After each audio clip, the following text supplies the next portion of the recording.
Hey, everyone. How y'all doing? Hoping everyone had a great weekend. Everything always every week it seems to be slightly off. Uh yeah, hope everyone's having a good day. We're back. I have some iced tea again, as opposed to the hot tea I frequently have. This is some peach black tea. I made it for a friend's birthday over the weekend and he didn't want to keep it. So, here we are with my own iced tea. It's quite good. One of the risks I found with making iced black teas is that there's frequently kind of this burnt aftertaste that I really dislike. And I thought I was like maybe I'm steeping it for too long, maybe I'm doing this, maybe I'm doing that. I'm pretty sure it's just how black teas tend to be. But I found that if you have a flavor that certain flavors kind of fix that problem. So the peach, I don't taste any of the burnt aftertaste because I'm tasting the peach instead. So there are very few black teas where I'm like, okay, this is still good iced. Yeah, I just don't. It's just a quirk I've found. We're still learning. We're learning on the tea front. Uh, I don't want to go too long today because I still have stuff I have to take care of after we're done streaming. But I'm not gonna like accelerate how quickly we do stuff. I was like, oh, should I get really lazy and just uh, do something that just like play some games or something? All right, it's been an hour, let's go. And I was like, no, no, no, let's give the people what they want. Let's make some content. And a good way of doing that seemed to be, you know what, we've been liking these Jubilee middle grounds in part because they're so absurd. I was really surprised with the last one. Oh my, like the amount that Jubilee put their thumb on the scale for the flat earthers was weird. It was like it felt almost reflexive of like the giving credence to the nonsense position. But we got through that and it was really interesting. I'm glad we went over it. So I figured let's do another one. This one is longer, so I'm like, well, we can't do what we did last time where we spent. It took us like 2.5 hours to get through this half-hour video, but there's a lot more to say on that. There's going to be, I think, a lot less here since we've talked about this before.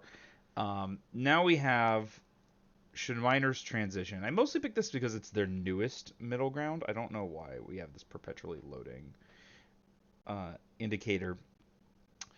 And we're going to be talking about antidepressants. And it seems like there are a lot of people here. I mean, first of all, they usually have 6 people, right? 3 on each side. Even sitting here, we have 7. Though I think the person in the center might be one of the producers. But we also have 3 people in the back. Are they more producers? I'm not really sure what's going on here.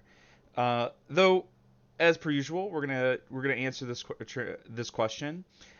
I actually have a problem with the phrasing of the question, and not because there's anything wrong with it necessarily. I don't want to be like, oh, the phraseology is what.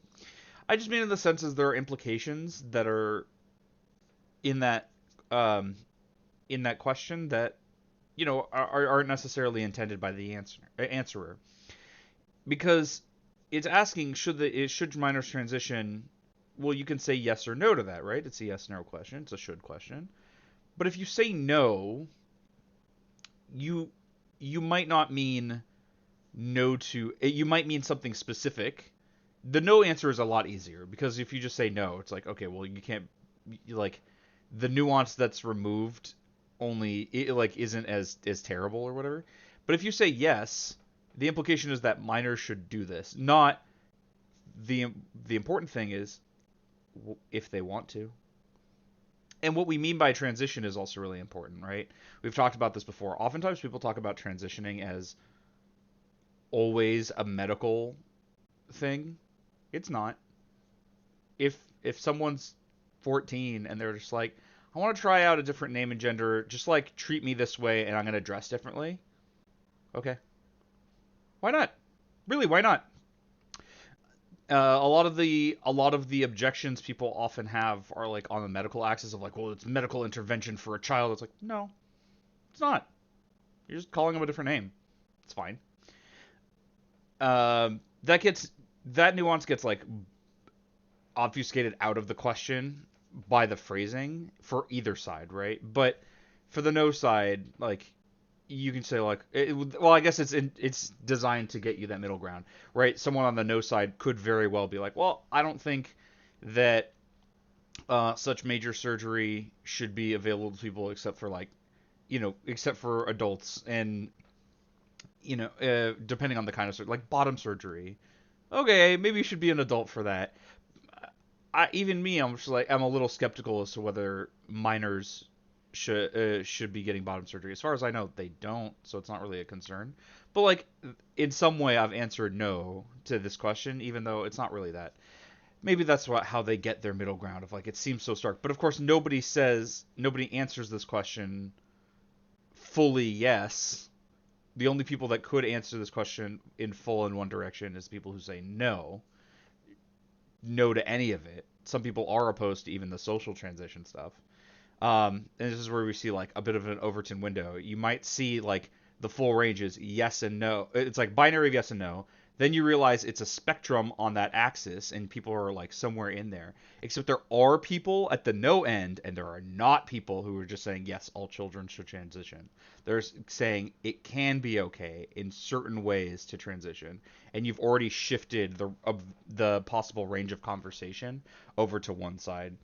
So we already see Jubilee doing that. We'll see. Antidepressants weren't working. We'd been to every single therapist. But oh, sorry. I guess I didn't really answer it. I think it can be okay for minors to transition, depending on what we mean by transition, of course. Socially transition, fine.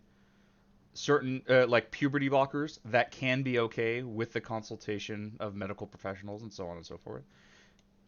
Beyond that, again, medical professional, they should probably be a little bit older if they're getting, like, if they're taking hormone treatment, or which I don't think starts as a minor, or top surgery, anything like that. But certain levels of transitioning are very acceptable as a child, and the easiest one to defend, if I were here, the one I would defend is social transition. It should be unimpeachable. How could you argue with it? It's just like, if someone wants to go by a different name, just like, no, that's bad. I mean, there's an amount to that of like, okay, if your kid says they want you to call them Megatron or whatever, like, okay, they're just being a kid. But there's an amount to which, like, oh, if they just want to go by a different name, like, and they want to be treated as a different gender, who's it hurting? Of course, the fear mongers will say, oh, it's creating gender confusion, it'll lead them to a suicide. But it's nonsense, right? And nothing was touching it until we used he, him pronouns. I don't even know where to start here. Sex is not assigned at birth, it's established at conception. We have to get to... So part of that is phrasing. When he says gender is not assigned at birth, he's conflating sex and gender. Sex is determined at conception. Gender is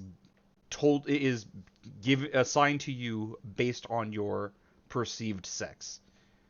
So you're just wrong, but he doesn't understand that, and obviously he's going to... biology here. Today we're bringing a new version of middle ground. And of course, the transphobe frequently just pretends like people like trans advocates are uninformed on the biology, when the opposite is demonstrably the case. It's generally like, no, people who are pro-trans stuff know that there are differences in biology. That's kind of the point of transition.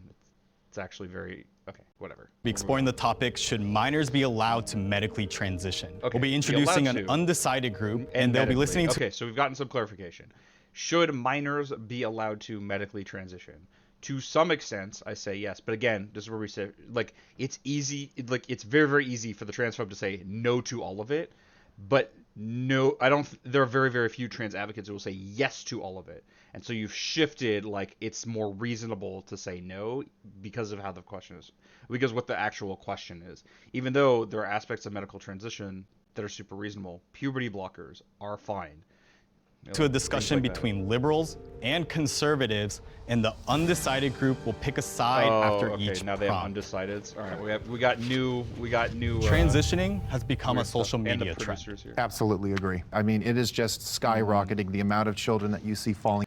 So it depends a lot on what you mean by social media trend. It is in the sense that, like, it's more public now, and so more people are... Oh, we've seen this person before. I just realized the lady all the way on the right in the red. She was in a previous panel. I think she was in the one with Blair White.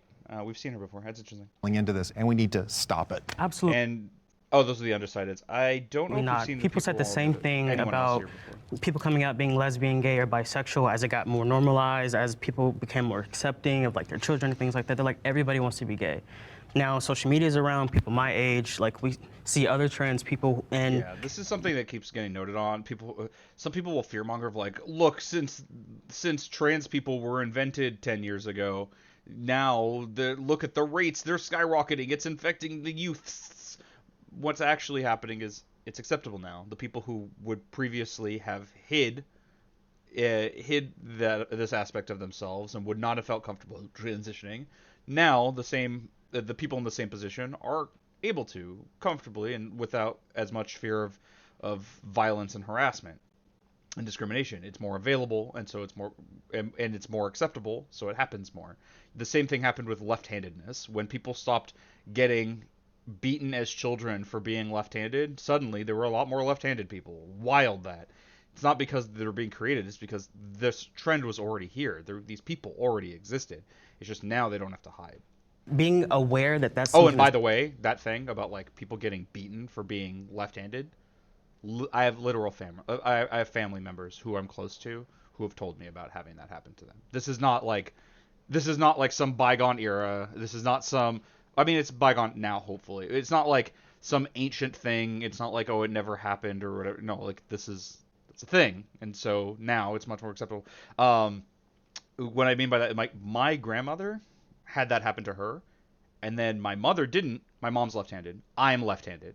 Like it's just one of those like, yeah, when people aren't punished for being that, they're more free to be themselves. Wild. It's being accepted by other people makes you more comfortable with yourself and like comfortable with like internalizing that it's okay to be trans in public. I think you're falling prey to the survivorship bias, which is just sort of you're overlooking all of the cases of people who either weren't able to come out because they weren't comfortable or safe to do so, or they either died. And this is where this part of the conversation is why the phrasing is confusing to me. Like, what we mean by social media trend? Do you mean a trend in the sense as it's frivolous and people are engaging in it merely for being trendy, or do you mean it's something that's coming up now and is becoming more a discussion point in society and therefore in social media? Because the latter I agree with, but the former I don't. I don't think people are just transitioning because it's cool or whatever, but I do think like it is more of a trend now in the sense that it is more accepted. So like what we mean by this and what she's starting to like argue against, I think is the idea that it's just like, it's just a fad kind of thing, which I think is how the guy was talking about it, but I have no idea because what we mean by this is so nebulous. Due to suicide or other mental health reasons. But over time, if you look at left-handedness, that skyrocketed in a similar rate as people became more accepting to it. I reject that, but let me ask you something. You just he rejects it. What the fuck does that mean, dude? Like, I reject that. It's factually correct, but like, it's demonstrable. But I reject it. Do you mean you reject this comparison? Do you reject the foundation of the left-handedness thing? Do you like? Okay. That's the case. If more people are transitioning simply because it's more acceptable, then how can your side also say that there's a trans genocide happening? Those are completely opposite. Well, first of all, they didn't say that, but those are not mutually exclusive. It is more acceptable in the sense that the average person now understands what trans people are, and on average is more okay with it, with transness, whereas 40 years ago that wasn't really the case. But it can also be true that that reactionaries and people in power are fighting against that. It's really easy to see it's really easy to line up when you add in the observation that what people want does not have a direct bearing on what the government does. Now, I don't think there's a literal trans genocide happening, but I think people want it. And I think the people who want it are making efforts at political power to make sure it happens. And that has nothing to do with the fact that most people seem to be cool with trans people. No, I know you didn't. But liberals say that. And this is also another, like, conservatives do this all the time, where they make you answer for things that a made-up hypothetical person has said. Like, liberals say all the time that there's a trans genocide happening. Do they? Do they actually? And even if they do, guess what? I'm not those people. Talk to me. The time they're saying that there's a trans genocide for some reason. So I'm just curious as to There how are you would square efforts that at circle. trans Can we genocide. define what the trans genocide, I guess, narrative is as raised by her? I would like Why her would to you answer. ask the liberals? Why would? Yeah, thank you. Oh my God, I don't even know her name yet, but thank you. You're exactly perfect response.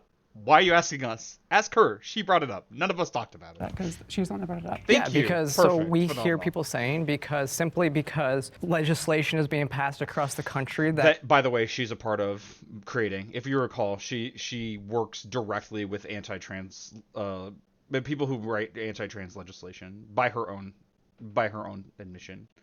She does this. And yes, that kind of legislation could be viewed as early stages of trans genocide. It's not. I don't know. I don't know if I'm comfortable calling it a trans genocide, but it is efforts in that regard, and the fact that these and the mechanisms of power are doing this have nothing to do with what's socially acceptable. is banning minors from being able to transition. Oh, a great example of that, in case anyone is still like, how is it possible for something to be legislated even if it's on even if it's popularly considered acceptable, is the prohibition of alcohol in the United States. The 18th Amendment prohibited alcohol. And you go, okay, well that was passed, but clearly it must have been popular. Except famously, immediately afterwards, there was a huge amount of culture that was like all of our conception of 20s culture is surrounding the culture that developed because of that prohibition of like going to speakeasies and like going out drinking, but like you have to be kind of quiet about it, or like you kind of have to hide it because it's illegal. Like clearly people were cool with drinking for the most part, but the government was still able to prohibit it by law. There's not necessarily a connection there. That automatically means that those children would commit suicide, and that is simply an abusive statement in of itself. Statistically, a lot of minors who aren't able to transition hold on. who What would did she like say? simply Could an she just, like, abusive transition statement. to a That completely automatically different means across the statement? country that is banning minors from being able to transition. That automatically means that those children would commit suicide, and that is simply it's observable that yeah, transition is effective at diminishing the suicide rate. So like, no, not automatically, which is another straw man that she's presenting of a person who isn't here. But then like, this isn't is that the claim about trans genocide? And then also to say, oh, that's abusive is making the liberal side answer for statements that aren't theirs. Of like, oh, you're saying this and what you're saying is abusive, but they never said any of this. an abusive statement in of itself. Statistically, a lot of minors who aren't able to transition who would like to do end up. Why don't we have That's this? not true. Why don't we It's have simply this? not true. Why don't we have the same Science is not suicide rates in the past that if that was the case? How could we have known that the people who were committing suicide were Yep. transgender if Great they didn't feel question. Safe to come out? When you look at like I members would of have each loved an answer to that question. Yeah, like obviously, how the hell could you know?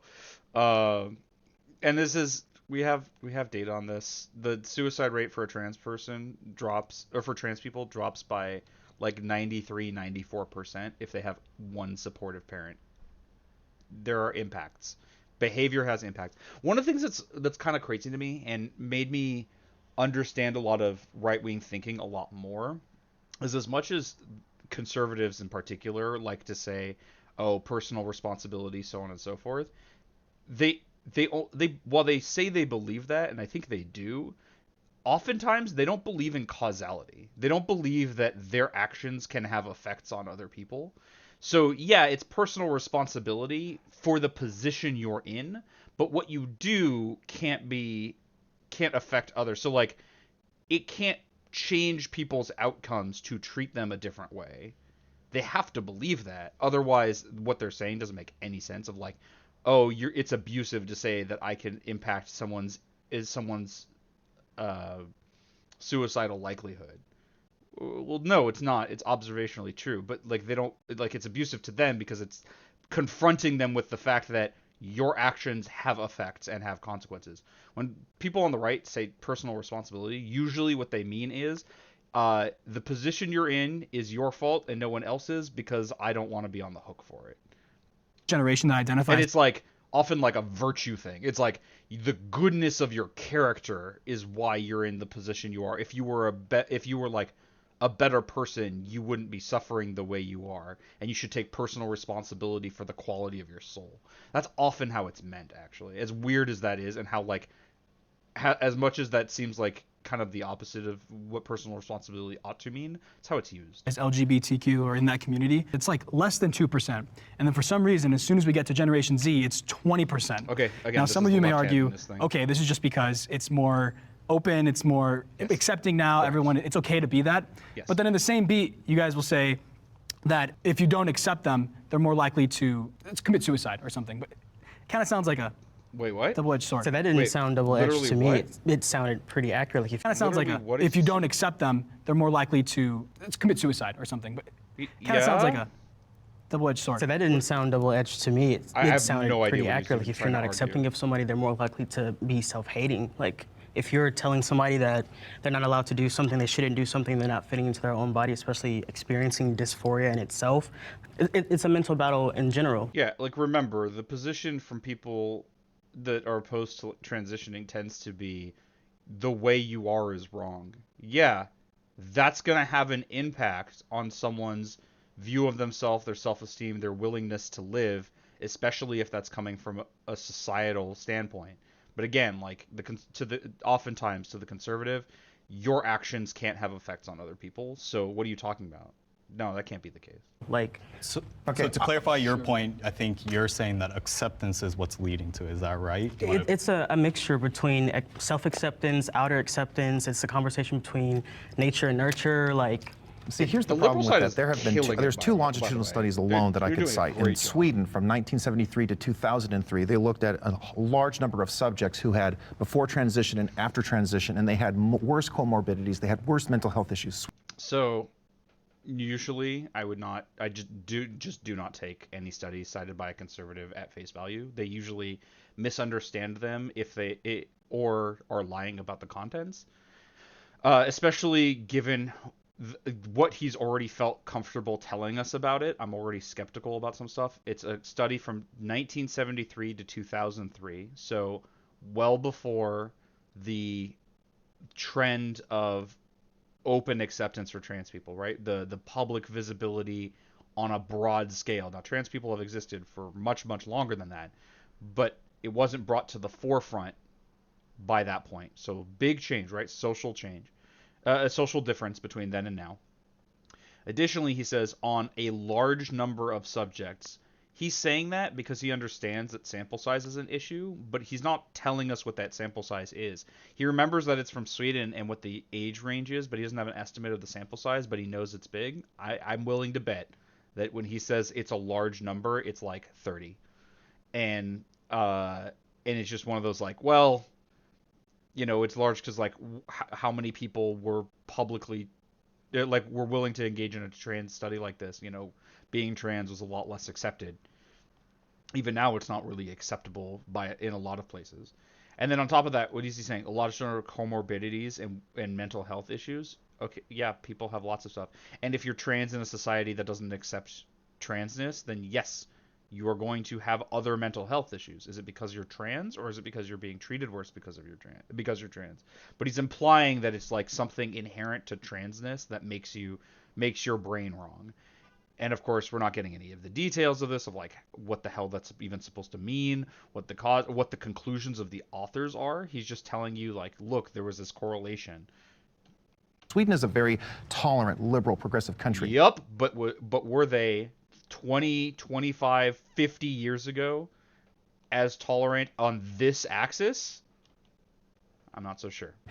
A study this year, published in Denmark, 2023, 42-year longitudinal study. And what they found is that the mental health issues did not decline. They actually were augmented. It was worse for individuals who thought that by transitioning they would solve their mental health issues. It actually got worse. It doesn't help. It doesn't solve these issues.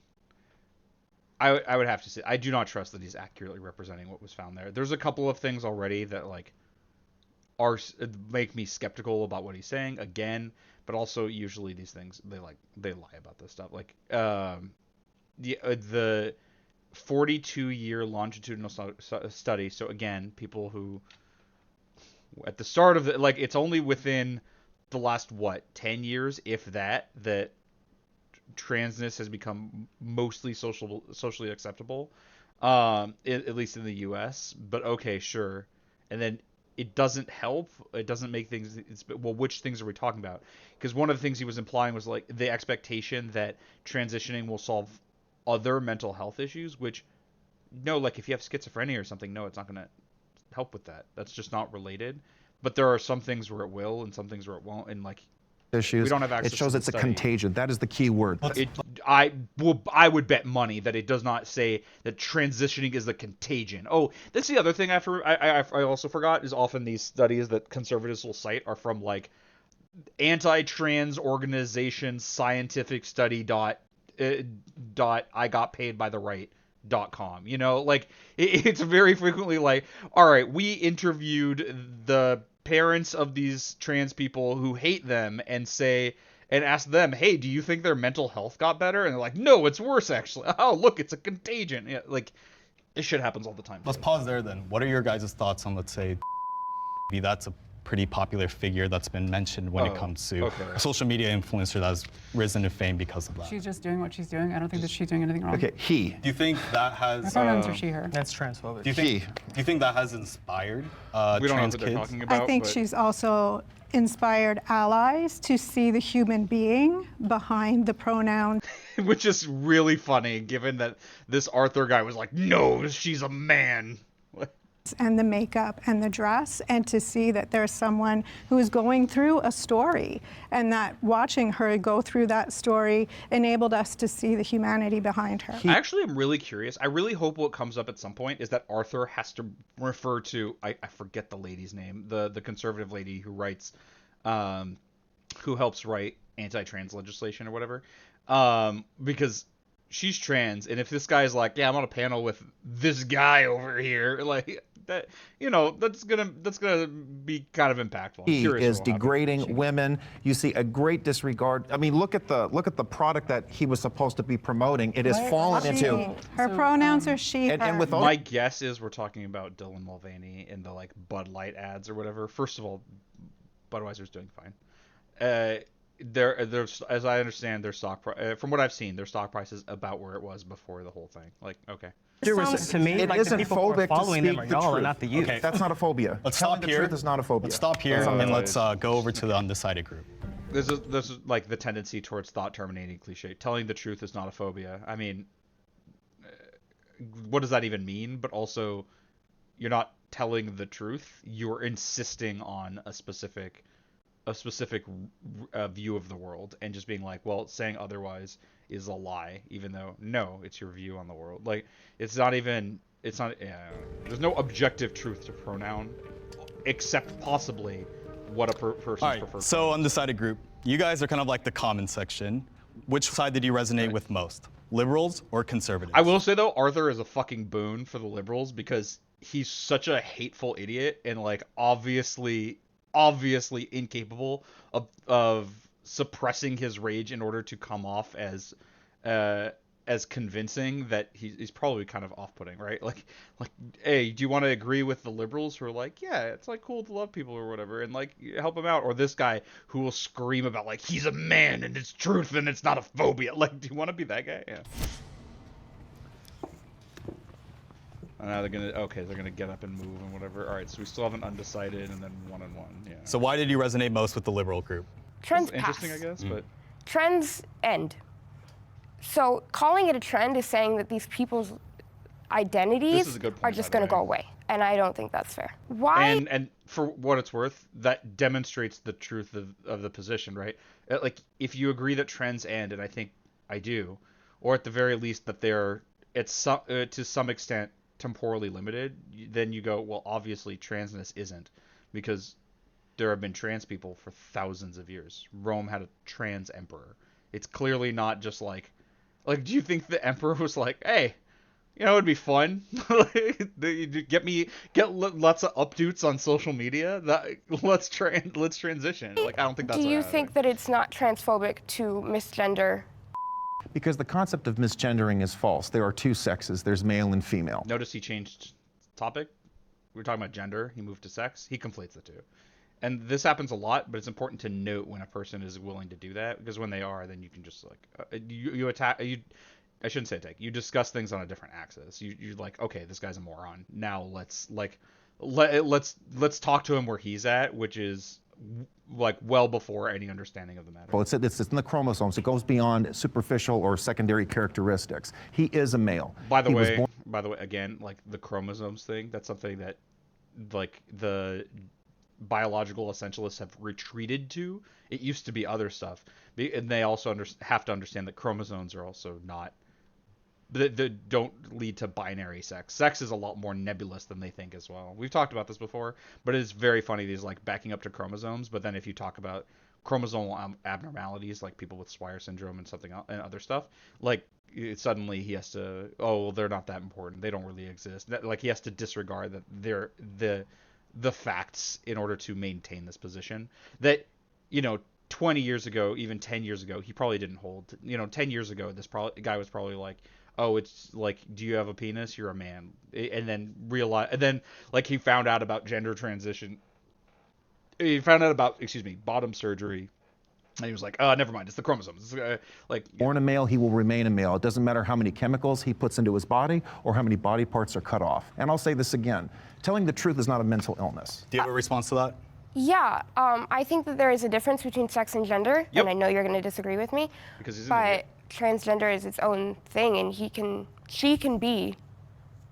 See, no, don't. Yeah, he's going to do that thing. Yeah, you slipped the tongue. That means you agree with me. No, I mean she slipped the tongue. If we're going to do that, then like huge name conservatives who do this shit for a living have made that mistake. Like Ben Shapiro has at this point been discussed to no end for the time when he correctly gendered Laverne Cox on Joe Rogan and then had to correct himself to misgender her because even he just naturally was like, yeah, she's a woman. Try to blame that on me. You are using the wrong pronouns for this woman, and you're trying to influence something. Do you have a specific question? Oh, and by the way, again, like the obvious nonsense of like, oh, it's like it's in your chromosomes or whatever, and that's the pronoun we should use. He says this. Has he done a genome sequencing or like any has he like found out what the chromosomal makeup is of the people on this panel, or even the person they're talking about? Has he done that? Does he know what anyone's chromosomes say? No, but he uses pronouns and insists in fact that he's right about certain ones. It's interesting. It's almost like it has nothing to do with it. That you like to ask the liberal group. I would just like to hear more from them because I feel like it was very one-sided. Thank you. Wow, loving it. And you're right. The Jubilee does skew towards the right wing. Yeah. So you sat more on the conservative side. Do you want to explain why you decided to come here? Yeah, so I think, it is just factual that there are more people transitioning or at least coming out, not even just as transgender, but just, within the LGBTQ community as a whole. And so I do see, I think for me, it does become a little bit grayer when you start to say, okay, is that because people are being like influenced to transition, or is it because it's more accepting and people are... It's so weird that he's like phrasing it in the way that he was, where he's like, oh, more people are coming out. Okay. That phrasing understands the uncertainty of like whether it's just a trend or if it's an expression of something that has previously been hidden. He's even phrasing now. He's even like saying like it's uncertain, but he still leans conservative. Like this should be undecided, shouldn't it? Feeling more open and safe about coming out, and I think. When you're in, a friend group or when you, associate with certain people, I think you are likelier to maybe, explore your gender a little bit more or, look more into those avenues. And I think that can influence someone to transition if, maybe beforehand that wouldn't have been a consideration. Do you have a specific question that you'd like to ask either side? Yeah, I guess I would like to ask, literally, did he say anything that made him sound like he was convinced to one side? Why is he over here? It makes me wonder a little bit like, who are these undecided people? Is it like just producers and they're just like... Yeah, make sure there's always someone on each side or whatever. We have 1, 2, 3, 4, 5, 6, 7. Okay, we don't even have all the people. Yeah, okay. Some of them, I guess, are going to be just like people, but. Liberal side, and I can't necessarily trace it back to a specific time when this happened, but I do think we have seen recently, a rise in people identifying with genders that aren't necessarily within a binary. Would you say that's a rise? How would you, I guess, account for that? I think, as I said earlier, that is just accounted by survivorship bias. People previously were not comfortable enough with coming out, and that's where that difference comes from. And eventually, that skyrocketing rate will even out. I definitely do think that that is kind of a factor of it, that, I mean, people are just coming out more and are feeling more accepted. And I absolutely do believe that, that is a good that social media has done. But I do also kind of push back on the idea that it's just completely that. Like, when you look at figures who, rise to prominence, like, for example, Dylan Mulvaney. Wait, okay, so they bleeped someone, but not Dylan Mulvaney. So we have okay, so they weren't talking about Dylan Mulvaney earlier? Okay, then what the hell were they talking about? In any case, I lost what I was gonna say. These are people with huge platforms that, Oh, yeah, like, yeah, there might be some amount to which, like, okay, I'm not going to pretend like it's not happening at all. There might be some amount to which people are, like, experiment with gender stuff because, like, it's more accepting now, like, oh, it's more cool or whatever. But I don't think that it's a large percentage of people who are transitioning. For the most part, being trans is pretty socially unacceptable. Like, there are communities in which it is cooler, but those are usually online and not in the real world where people actually have to exist.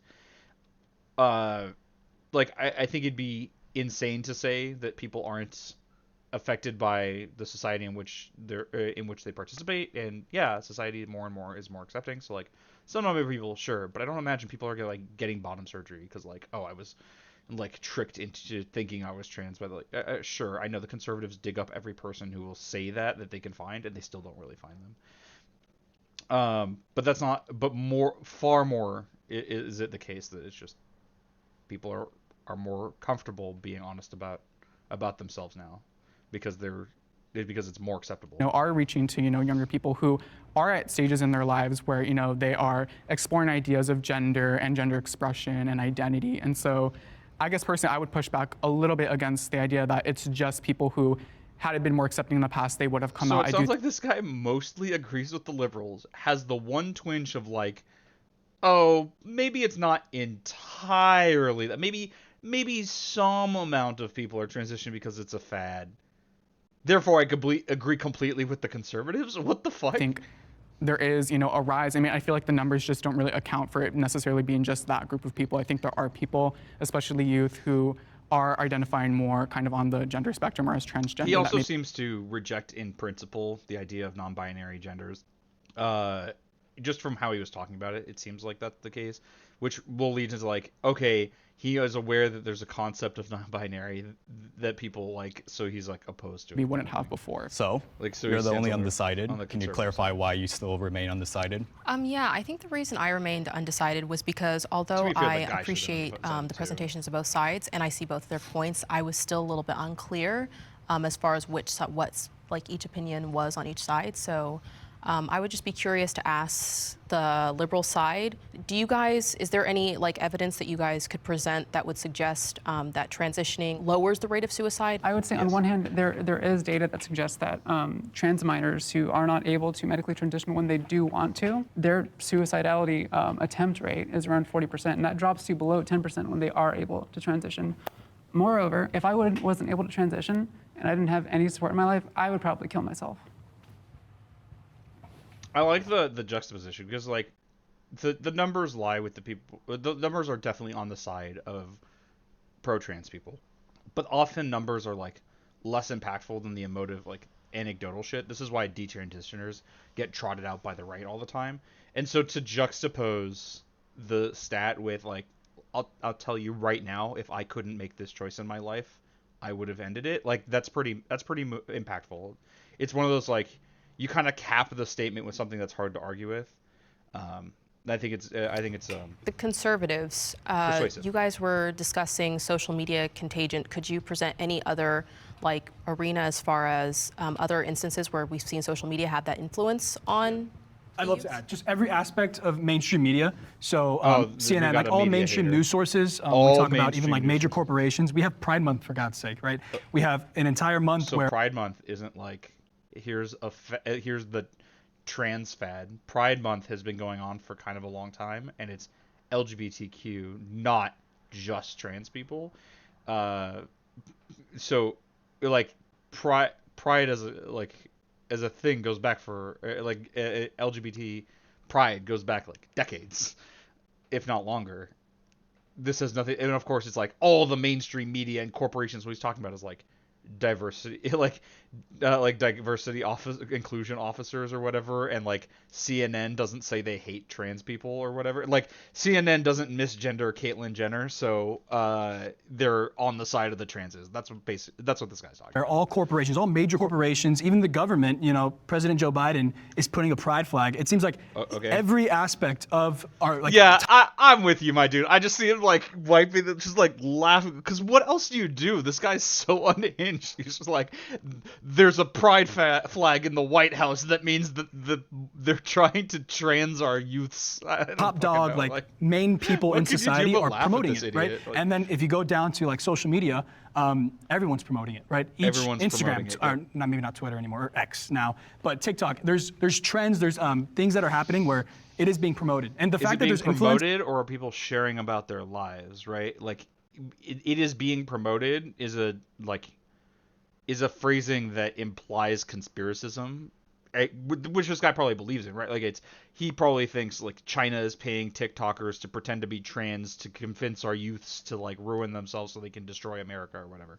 Like this guy probably believes that shit, but like it's not being promoted. It's people are trans now and they're on social media.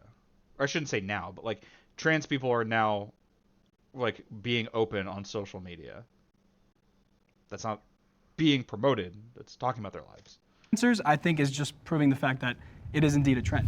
Gender being dysphoria promoted is a mental illness. It is like a power promoting it. Gender dysphoria. Okay. Break with reality. I'll start at where I've said before. There are two sexes. It's determined not just by external characteristics. Already factually wrong. We've been over this. Sex is bimodal, not binary. Saying there are two sexes is medically wrong, or I shouldn't say just medically, but scientifically incorrect. But by chromosomes. When and somebody by chromosomes, dies, and like we know, chromosomes are not always XX or XY. It's buried, and 400 years later, if they exhume the body and they test those bones, they're going to see that it's an XX or an XY. It's a male or a female. It's a mental issue. Except for the cases where it's not that, but whatever. And you want to treat it that way. You treat it with counseling, with therapy, reflecting reality. By the way, even if you want to accept this argument, and I've heard this argument before of like, oh, there are only two genders, and you have to treat this gender dysphoria with therapy or whatever. You know what is actually a really, really effective treatment? Transitioning. It's really effective, actually. But this guy's opposed to it because he doesn't actually believe what he's saying, right? What he believes is you need to stop being trans. You need to, you need to either go back into the closet or like fix your brain because there's something wrong with you and like you should never be in society, kind of thing. Reality, helping the person to be comfortable with the sex that they're born with. Sex. What do you guys think about that? Calling it a mental illness. Yes, I want to respond to your comment about bones and skeletons. I study bioanthropology, and actually they're moving in a direction where they're using terminology like assumed or estimated gender, because there is large overlap between the general sort of estimations. Also, no one's going to dig up someone's bones unless they've already consented to donating their skeleton somewhere. No one just goes grave robbing for that. But that's a stupid point. Yeah, like unfortunately, that's a really dumb point to end it off with. Of like, yeah, okay, it's not about whether that's going to happen. The point he was trying to make is that when someone has access only to your biology, they're going to make a determination. Which, yes, you can sex a skeleton or whatever, but that is, one, not the same as gender, and two, like, as it turns out, you're not dealing with dead bodies here. You're dealing with humans who you can talk to and have thoughts and feelings and opinions and, the contents of their brain. That's irrelevant. Let's hear a little bit. The point is, it's irrelevant to bring it up then. No, it is relevant to point out that sex is determined at birth and it doesn't change. But what's the point you're making? Also, sex is determined at birth. He's going to go back on that. We already know that, but it's obviously a stupid position. He probably believes that, but will back up to the more defensible position when challenged. With the skeleton example. The point that it doesn't change even over long periods of time. I'd like to hear a little bit more from Thank you for your both of you. If you're walking around life constantly being told something like what you're supposed to identify as and you feel other than, like, of course, as time goes on, you're going to feel worse and worse about that specific thing. I don't think there's a reason to transition if you don't have a mental illness. Like, there's something wrong. She's a trans medicalist, the kind who will say like, you're not a real trans unless you have dysphoria. You're only trans if you do medically transition, so on and so forth. That's like saying you shouldn't cut your hair because you don't want long hair. Wow, that is so not a comparison. So when it's the opposite concept of gender or body dysmorphia. So when you look in the mirror and you see what's wrong with, like, you have an uncomfortability with your secondary sex characteristics, and so the treatment is to change that. By the way, cis people also have that experience. Like, it's so obvious when you put it in those terms. Yeah, cis people also have that experience. Like, you never encountered a cis woman who's like, oh, I wish my boobs were bigger, or boobs were smaller, or my butt was like this, or a guy who's like, oh, wish I had a bigger dick, so on and so forth. Like, this is an experience not unique to any particular person. Like, this is so ubiquitous across all humans. I assume all humans. It's kind of weird to be like, oh, this is a requisite to be trans. To match with what you want it to be. But I mean, he's right. You can't change your sex, but it's in the brain. You treat the body to help the brain. It's not any different. And honestly, I'm somebody who I don't think we should stigmatize mental illness. That's the whole point. Oh, Arthur does. You know, I have anxiety, PTSD from when I was in the military and everything else. I don't think we should be stigmatizing mental illnesses. And so I think that calling it for what it is just accepting that, and it actually helps with treatment into what you're treating, because you're treating the brain. You have to go to a therapist. You have to go all of that. So I think it's no issue to call it. I think the only thing that I really wish she had capped that off with, but she never would, because it would put her on the side of the liberals, is to say, well, the treatment for this mental illness is to transition. Because once you put it in those terms, this question dissolves. It doesn't matter. You treat the brain, you don't cut the body, though. I mean, if somebody has bulimia or anorexia, you treat the reason why they perceive themselves incorrectly. If somebody has dysmorphia, you don't say, well, just cut off a body part. Oh, but this is a complete violation of the Hippocratic Oath. Gender dysphoria is a mental health condition, and the treatment for this I love how this guy, Arthur's like, it's a complete violation of the Hippocratic Oath. Who wants to bet that he has no idea what the fuck is the actual Hippocratic, like the requirements for the Hippocratic Oath are? Because, like, the basics of it, maybe, sure, but, like, legally, this guy's not a doctor. He doesn't know what the fuck he's talking about. Condition is to do a medical transition if that person chooses to have those procedures done. It won't go away with just a simple pill. It's gender dysphoria. It has nothing to do with sex and bones and your DNA. Do you think children are capable of making that decision? Why are we changing the subject? We're not talking about children. We're not talking about children. But of course he goes to that because it's just like, what's the next thing to get enraged about? He's obviously wrong. He's been shown to be wrong, so he's mad. And now it's like, what's a thing to be mad about? Oh, let's talk about on the axis of children. We're not talking about children at the moment. And to like imply that, oh, you want to like mutilate children or whatever. He's just mad. He's just mad. Let me pose a question. Homosexuality actually used to be considered as a mental illness. Yeah, Arthur probably thinks it Do should be. you think there's any correlation here with what's going on currently with the trans movement? It has to do with the way you present yourself. And again, I call it sex dysphoria because it's dysphoria of your sex, but it has to do with your secondary sex characteristics that you're presenting to society. You know, in a lot of regards, and even Deborah So wrote this in the end of... Do not listen to literally anything Deborah So says. She's a massive hack. I'm not going to get into it, but yeah, just don't. Anything that comes out of that woman's mouth, you can just disregard. Gender, she actually advocated for this because the same hormone imbalance in the womb that causes more, femininity and homosexuality seems to be very similarly tied to gender dysphoria as well. It's just it's a further step along the way. It's a further condition. And I agree, where I use mental illness and mental health condition synonymously, essentially. So I think what's interesting about this topic is that, we need to consider both statistics as well as personal anecdotes. If you guys don't mind, do you want to share a little bit about your personal experiences? Okay, so I love how he's like, we got to share both of these things. We're not going to talk about the statistics, though. Let's talk about the anecdotes. By the way, anecdotes, they're only a little bit helpful for this. Like, when we're talking about ideas that go towards like massive societal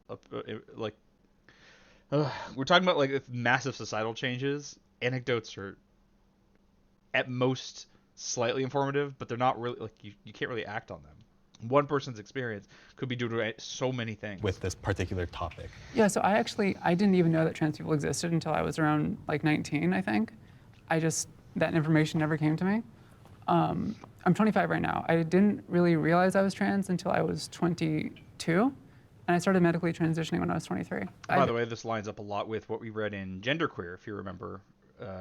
That was what Maya Kobe was saying, was like, he didn't really know what being non-binary was or trans or whatever, but had the same experiences, had the same feelings about it, and once he was learned about it, I was like, oh, now it makes sense. Now I get it. I've experienced depression for most of my life, probably since I was like 13 or so, and a lot of suicidal ideation throughout high school and early in college.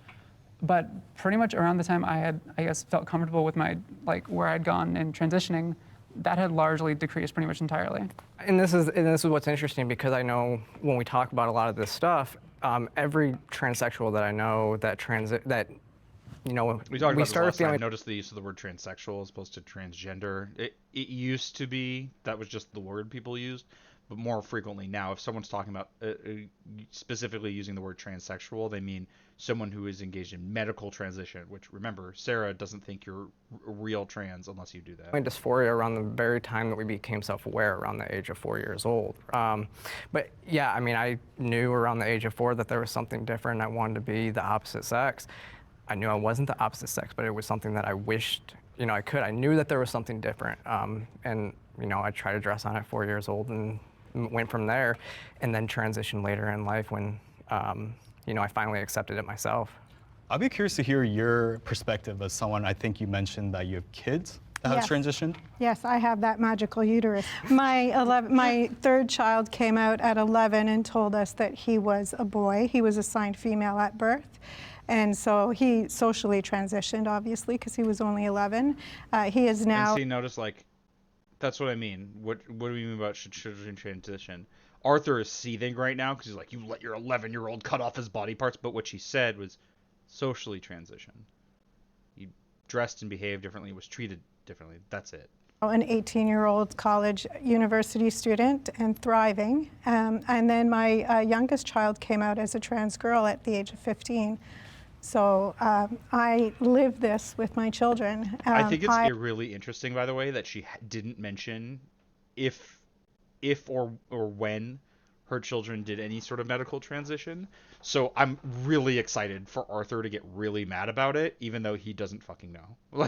They might not have transitioned medically at all, but he's mad. I made the trek to the emergency room with a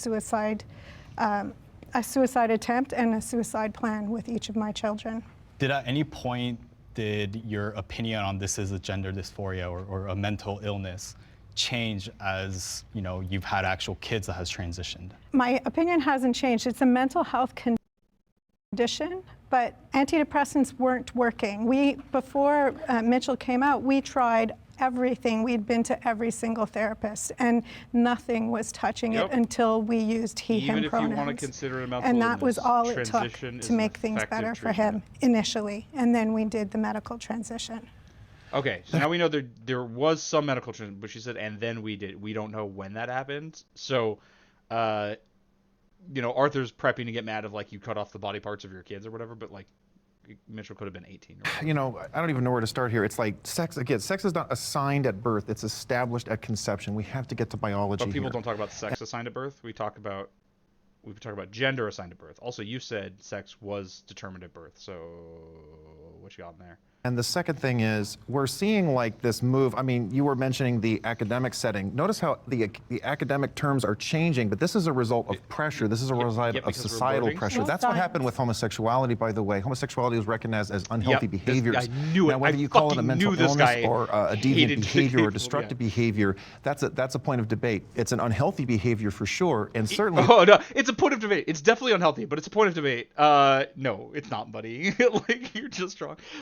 Hey, Kim Gout, not exactly a debate review. There's more of that middle ground stuff. We'll do a full-on debate review tomorrow. I do want to do one, but no, we're just this is some middle ground stuff where it's not really that. But of course, I knew this guy was gonna be like, yeah, being gay is bad and terrible, and we can discuss it. It's a point of debate, but like, it's definitely unhealthy. Yeah, it's a case with transgenderism, somebody cutting off healthy body parts. We have seen numerous detransitioners now coming forward. It's not cutting off healthy body parts. Also, like the insistence on like the importance of detransitioners is pretty telling. Of like, the percentage of people who detransition is pretty small, especially people who do transition because it just wasn't right for them, and as opposed to like they ran out of money, and so to be like, okay, this tiny group of people is important, but the large group of people for whom transition is improving their lives is not relevant. Like they'll do this simultaneously, like, oh, there's not even that many trans people, but also detransitioners are an important group to listen to, the minuscule number of them. Forward, they had severe health and mental problems like the ones that you've talked about, but we find that I have a friend, Kevin Witt. He's an outspoken activist. He's been on commercials to protect children from sex mutilation. He was abused as a kid. He was beaten by his dad. He was molested by older kids. None of this is relevant, by the way, but he wants to like get in on the on the sad story anecdote thing. He can't even do it for himself, so he had to be like, this guy, he's a terrible person, but he's doing it because he was abused and misplaced his anger. Isn't that okay then? When he was in school, he struggled with identity issues. These are horrific traumas that he endured, and not once did a counselor ever address those deeper issues. That's what needs to be happening. Now let's actually hear from the undecided group. Literally had nothing to do with what undecided group, which side do you resonate with more? Really? That is weird. So, why did you choose the liberal side? I do think it's a mental health condition. I don't like calling it an illness. Everyone has things they don't like about their bodies. I don't think we're calling everyone mentally ill. It's interesting how you brought up conception and saying that gender is decided at conception because sex is determined. That's what I said, not gender. I said yeah, sex. but you conflate the two. So don't like split hairs here, because when we've been talking about people having gender identities, you're like, no, your sex is determined. You conflate them constantly. Sorry. Sex is decided at conception because he's established. Okay. It's someone very close to me is trans, and so hearing it from people who identify as trans themselves, you can talk about statistics and facts all day, but if you actually listen to people and what they're going through and their experience, I feel like it's just much deeper. In the middle of the screen here, I can't really tell. You were on the undecided in the previous prompt, but now it seems like you went on the conservative side. What changed and what argument spoke to you most? To my knowledge, the American Psychological Association still categorizes. Oh my God, yes, it does. Illness. But like, when people do this, it's okay. So the question of like, this is the problem with questions, right? Questions about like, what is this? Is gender dysphoria a mental illness? The question you're asking is like, should we consider it this? But people will take it as like, is it currently considered this? So like, yeah, it's in the DSM-5 as a mental illness, but as was pointed out, homosexuality was in the DSM-3, I think it was, as a mental illness, and we've clearly moved on past that and understand, no, it's not. That was just the bigoted impression at the time. Though I guess Arthur is out here being like, no, we should put it back in there. So just to stay on the side of facts, and at this time, like, what the experts are categorizing it as, I'm going to obviously side with that side. Like, lady, are you going to change your mind if the DSM-6 doesn't have it in there? Like, the DSM-6 is being worked on. As I understand, it should be, like, we shouldn't be that far away from it coming out. Like, are you going to change your mind? In which case, like, what does it matter? It's just, like, your answer is just, I believe what this book says, and you're anti-facts if you don't agree with that, which is nonsense. I feel like science is always changing its definitions, Oh, right? absolutely. We used to drill heads in science to fix migraines. I'm curious if that will change your mind if that classification was taken away. Well, to my knowledge, I think the American Psychological Association does intend to later categorize it under neurodivergence rather than mental illness, but it's also something that needs to be treated. When people with gender dysphoria go into get the diagnosis, they do have to go to a psychologist and get a prescription and this sort of stuff. So it's part of the process. So just, I understand that science is constantly an evolving field of study, but as to what we know now, I think I'd rather just stay safe and stay with them. Staying safe? Do you feel like... So this is like, I hate when people do this because they're basically defining themselves out of the question. They're like, they're stating that this thing just is a fact, so you can't argue with them or you're anti-facts, except that fact isn't a fact in the sense that it is like an objectively verifiable truth of the world that we just like know. That categorization was a decision, right? To decide what we decide is or is not a mental illness is completely arbitrary. This is notable to me as an atheist when it comes to things like delusions. They're like, if you hear voices in your head that tell you to do things, that is a mental illness indicative of, I forget what possible mental illnesses. However, that's not the case if those voices that you hear in your head are from God. That's arbitrary. Why is that not mental illness? You're literally it's the same things happening to you. The only difference is that it's socially acceptable. People are like often religious. People think that you can hear the voice of God, and so we say it's not.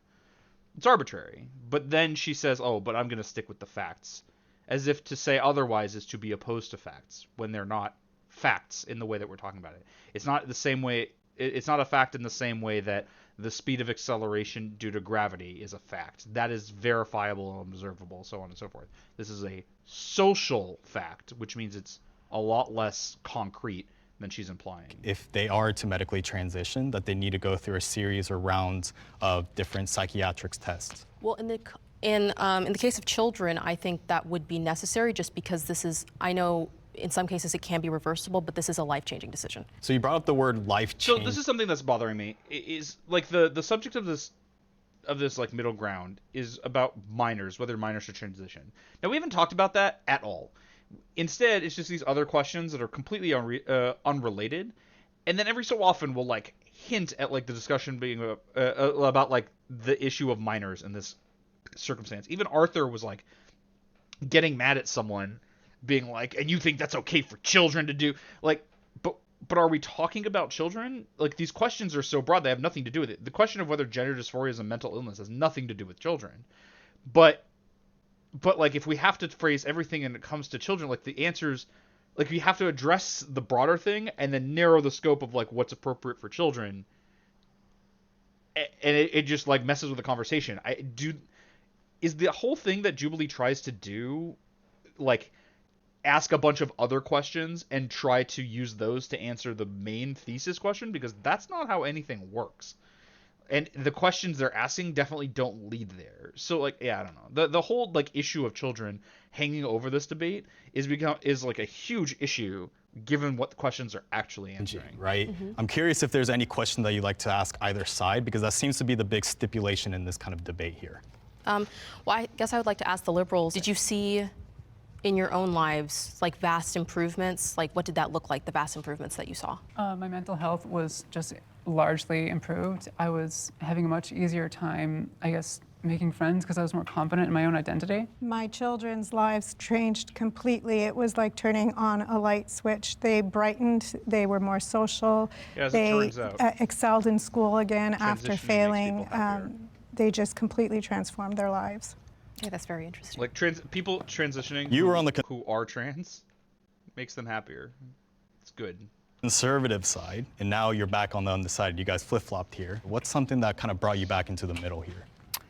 Yeah, I would say, I guess my main reason for being here is that I just am unclear as to like, I guess the difference between something being a mental illness or mental condition. I know some people in the conversation said that they use them interchangeably. So a mental illness is something that like, as I understand it, the broad term is that it is something that like because of this, it actively worsens your life. Like it gets in the way of proper functioning, which is only the case for gender dysphoria in societies that take issue with transitioning.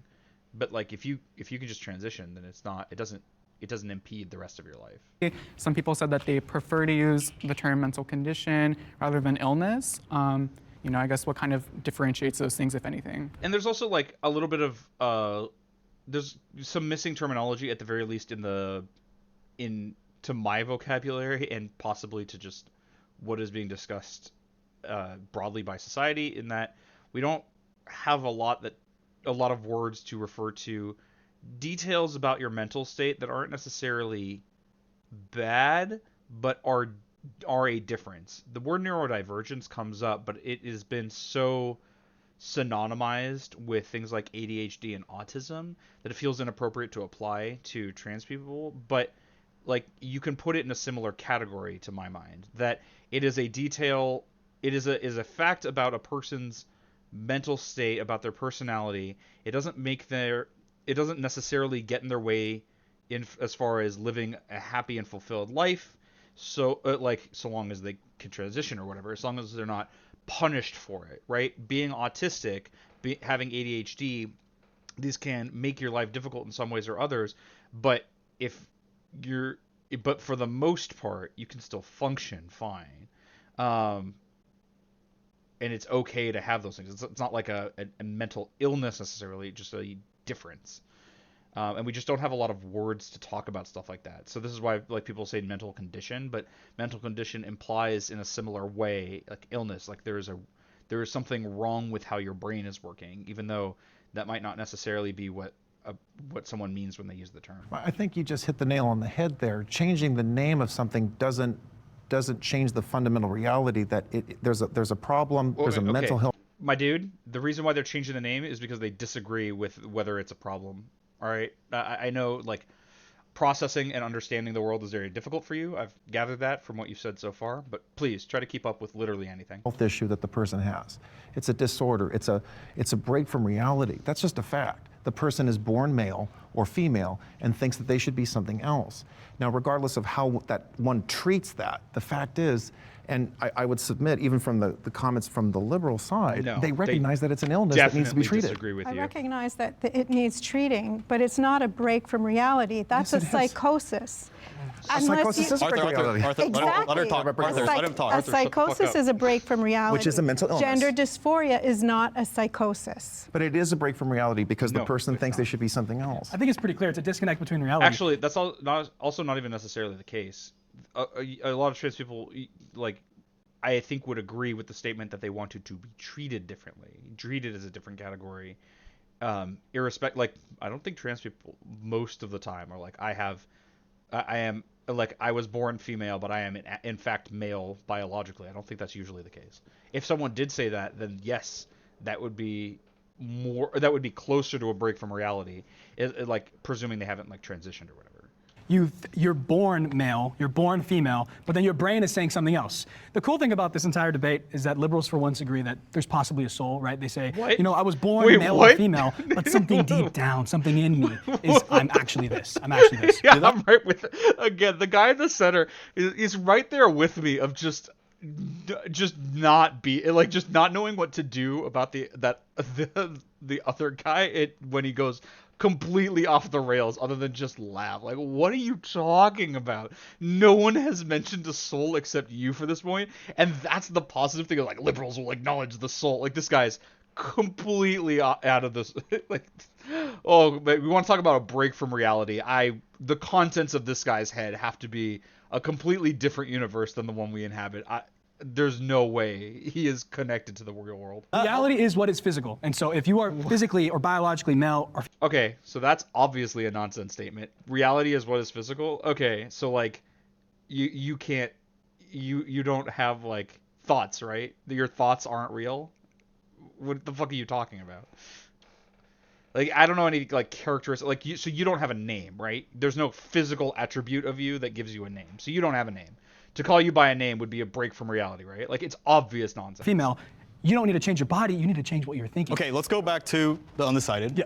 Did that help clarify, or is there any additional questions that I'm sure that was maximally I unhelpful. guess it kind of did. When I think of like a mental illness, it is something that like we treat, and so I guess in that regard, I don't know if it's necessarily a position. I mean, I feel like, we do talk about, people who are diagnosed with gender dysphoria, like you treat that with some, I think in many cases, I don't know if it's all the time, I'm sure it's not all the time, but in the majority of the cases, you treat that with some kind of transition, whether it's a medical or a social or both. And of course, Arthur is like super mad. I see kind of that definition. I feel like, my takeaway is that I feel like they both kind of agree with that, and I don't know necessarily that I think it's a politically charged definition. I think it's like obviously how you interpret it and like what is treatment, what is proper treatment, you know, what is included within a mental illness, what isn't. But I guess my takeaway, I think, is like, I think we, or at least the conversation, the people in the conversation, I think they agree a lot more on kind of the general topic itself than maybe they might realize. But of course, when you get to nitty-gritty, I think that's where you get the division. What? The medical community is pushing gender transitions for financial. Holy shit. Talk about a loaded question. This is, again, Jubilee putting their thumb on the scale. But, like, no, they're not. This is the one time that conservatives pretend they care about the profit motive being an issue, but they're just pretending. They need a boogeyman. They obviously can't say, like, the evil endocrinologists or whatever, so they have to say it's like, oh, they're doing it for financial gain. It's the companies. Most of the time they want to say Jews, but they just don't do it out loud, you know. Gain. So I disagree. I mean, when I started going through my process of transitioning, I didn't feel pushed by any medical professional at all. There were, in fact, quite the opposite, a lot of hurdles and just like bureaucratic red tape sections I had to like work through. But it's not like a large amount of the people who detransition are unable, have to do so because they can't afford to keep up their treatments. So like, what's going on there? Wouldn't it be better if it were cheaper as far as like making the financial gain or whatever, so that people could continue to pay them or whatever? Okay, no. Well, yeah, like why is it the case that there are so many roadblocks to getting through this? Like, something that I think in my experience was pushed onto me at least. Yeah, I completely agree with that. When I started my transition, it took over a year just for me to get to my third doctor's appointment for us to actually like talk and evaluate. Okay, I didn't realize that Adrian is trans. What is it about trans guys where they look so goddamn impeccable? Every trans guy is just like the like pinnacle, like no questions, that's a dude every single time. It might just be because men are less scrutinized in society, but oh my, like fucking nailing it, my dude. Things, and as far as cost goes, my insurance covered everything. But they are still getting paid. Just the government or somebody else is paying them. I mean, in comparison to a BBL, yeah. Well, yeah. So here, but yeah. You could, by the way, like if you really want to take this question, let's just ask, like, you could fill in gender transition with any medical procedure. The medical community is pushing triple bypass surgery for financial gain. They're pushing whatever. It's like it's not. They're still getting paid and they're still getting financial. I actually think there's 3 different types of doctors. Of course. I think that there are people that are going out there and doing it for financial gain. We saw it in Vanderbilt. We saw it in so many other instances where they are doing it. We also see that they are manipulating the system. I like how it's like we saw it with Vanderbilt already. Like, what the fuck do you mean? Vanderbilt is not like it. Vanderbilt is a large organization. What do you mean we saw it with them? What we're talking about is already vague. And then so many other organizations, and also like painting the entirety of Vanderbilt as like it's like this. It's obvious nonsense. That's why we have a lot of detransitioners right now, and that's why we're seeing that community grow, is because they're manipulating patients. So again, the regret rate for medical procedures is pretty ubiquitous across the board. The regret rate for gender transition seems to be about the same as any other medical procedure. And when I say any other medical procedure, I don't mean any other like elective medical procedure. I don't mean like LASIK. I mean literally anything. Life-saving surgery has a regret rate about on par with transition surgery. And manipulating parents. And so the third is, I don't know if it's ineptitude or if it's incompetence or laziness, but I think that there is a section, there's a group of mental health providers. Notice like 2/3 of there are 3 kinds of doctors: the people who are obviously doing it for evil reasons. I didn't even catch what the second one was. Was it just like the people who are pushing it because they think it's good, and then the third one is the people who are incompetent. There are no good doctors apparently. Who simply right now we want to cure everything with a pill. And so we see this not only in the trans community, but we see this in the SSRI community. We see this, everybody's being put onto something, and we're not really treating the root causes. It's one of the reasons why. It's the thing that, like, and you say all this, but nobody on the right cared until trans people wanted access to better access to the treatment they need. So no, you don't actually give a shit. You're only bringing this up because like you have a bone to pick with the trans community. As soon as you like win the culture war and trans people are all executed and Matt Walsh gets his way or whatever, then you'll stop caring about how the medical system works. We're seeing a high comorbidity of like autism in the community. A lot of people that have autism are getting sucked into this, and they're not being treated for the autism. So this is an assumption that it's not actually transness. You're autistic. Well, a lot of people have spouted that. What if there's just a common cause, or what if they just have these two unrelated things? What if there's something about being autistic that means you're more likely to be trans, but they're not? But it's not a mistake to think that you're trans. They're treating for gender dysphoria.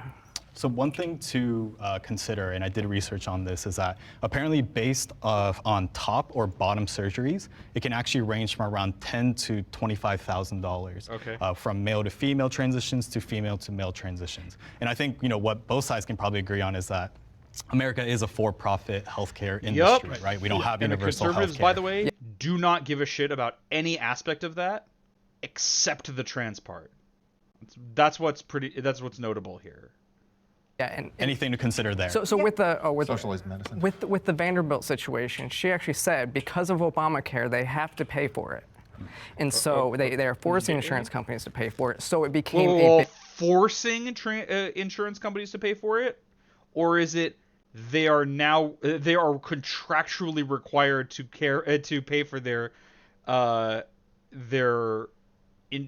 clients, I guess, or their patients' medical bills. Because that's what insurance is for. Notice the language. It's like they're being forced to do their job. Big money maker was her specific phrase that she said. I just want to remind everyone that there are international... By the way, even what we heard from her, she's obviously lying about the Vanderbilt thing. She's a big money maker is the trans surgery. First of all, like the forcing language is obvious as an indicator that she's trying to make it seem more nefarious than it is. But someone noting that this increase of a specific kind of medical care that is kind of expensive so they make money is not the same as we are convincing people to transition for the money. Saying like yes, it brings in a lot of money does not mean hey, we're forcing people to do it. She's just lying. Standards of care, and there are many countries out there that have social medicine, and it's not all for profit. Argentina and Denmark apparently are one of the two. Wait, so that was all that we're going to talk about on that subject? The conservatives didn't really talk about it? The liberal got 2 sentences out? Okay. Countries that has included, I believe, transitioning for minors in their private and public health care plans. I'd like to comment, but I want to give you a chance first. No, it's kind of hard to draw intentions completely with these kinds of things. I completely agree with you that America is a for-profit country, and so regardless of what trend or what surgery is getting popular, they're going to find a way to make money out of it. Yeah, America's a for-profit and everything, but an EpiPen costs a whole lot more than testosterone does. So even with that, yeah, like that's a good I didn't know that, but now conservatives, do you think the medical community is pushing the concept of allergies and are giving people trying to give people allergic reactions so they have to buy EpiPens? No, obviously not. You only think this with the trans stuff because you hate trans people? Cool. And we're once again the push for being trans in medical societies, as far as our experience goes, doesn't really exist because two people here are saying that it was quite the opposite. It took significantly longer for anything to happen, significantly longer to try to do anything, significantly longer than as far as like cosmetic surgeries or anything like that goes. So this is the thing. If a cis woman wants to get a breast reduction surgery because like it's causing her back pain or whatever, not difficult at all. But if that same woman is like, oh, I want to get a mastectomy, I want that breast reduction to the point where it's just a mastectomy because I want to be a dude now. Now it's mountains and mountains of paperwork and work and like all these barricades that you have to get through. Suddenly it's very, very difficult for the same thing. Or expanded version of the same basic. I need to point out, Big Pharma makes big money off of butchering little boys and girls. There is big money to be made in this. Follow the money. Here we have the conspiracism and the inflammatory language, and they're mutilating little boys and girls. No, they're not.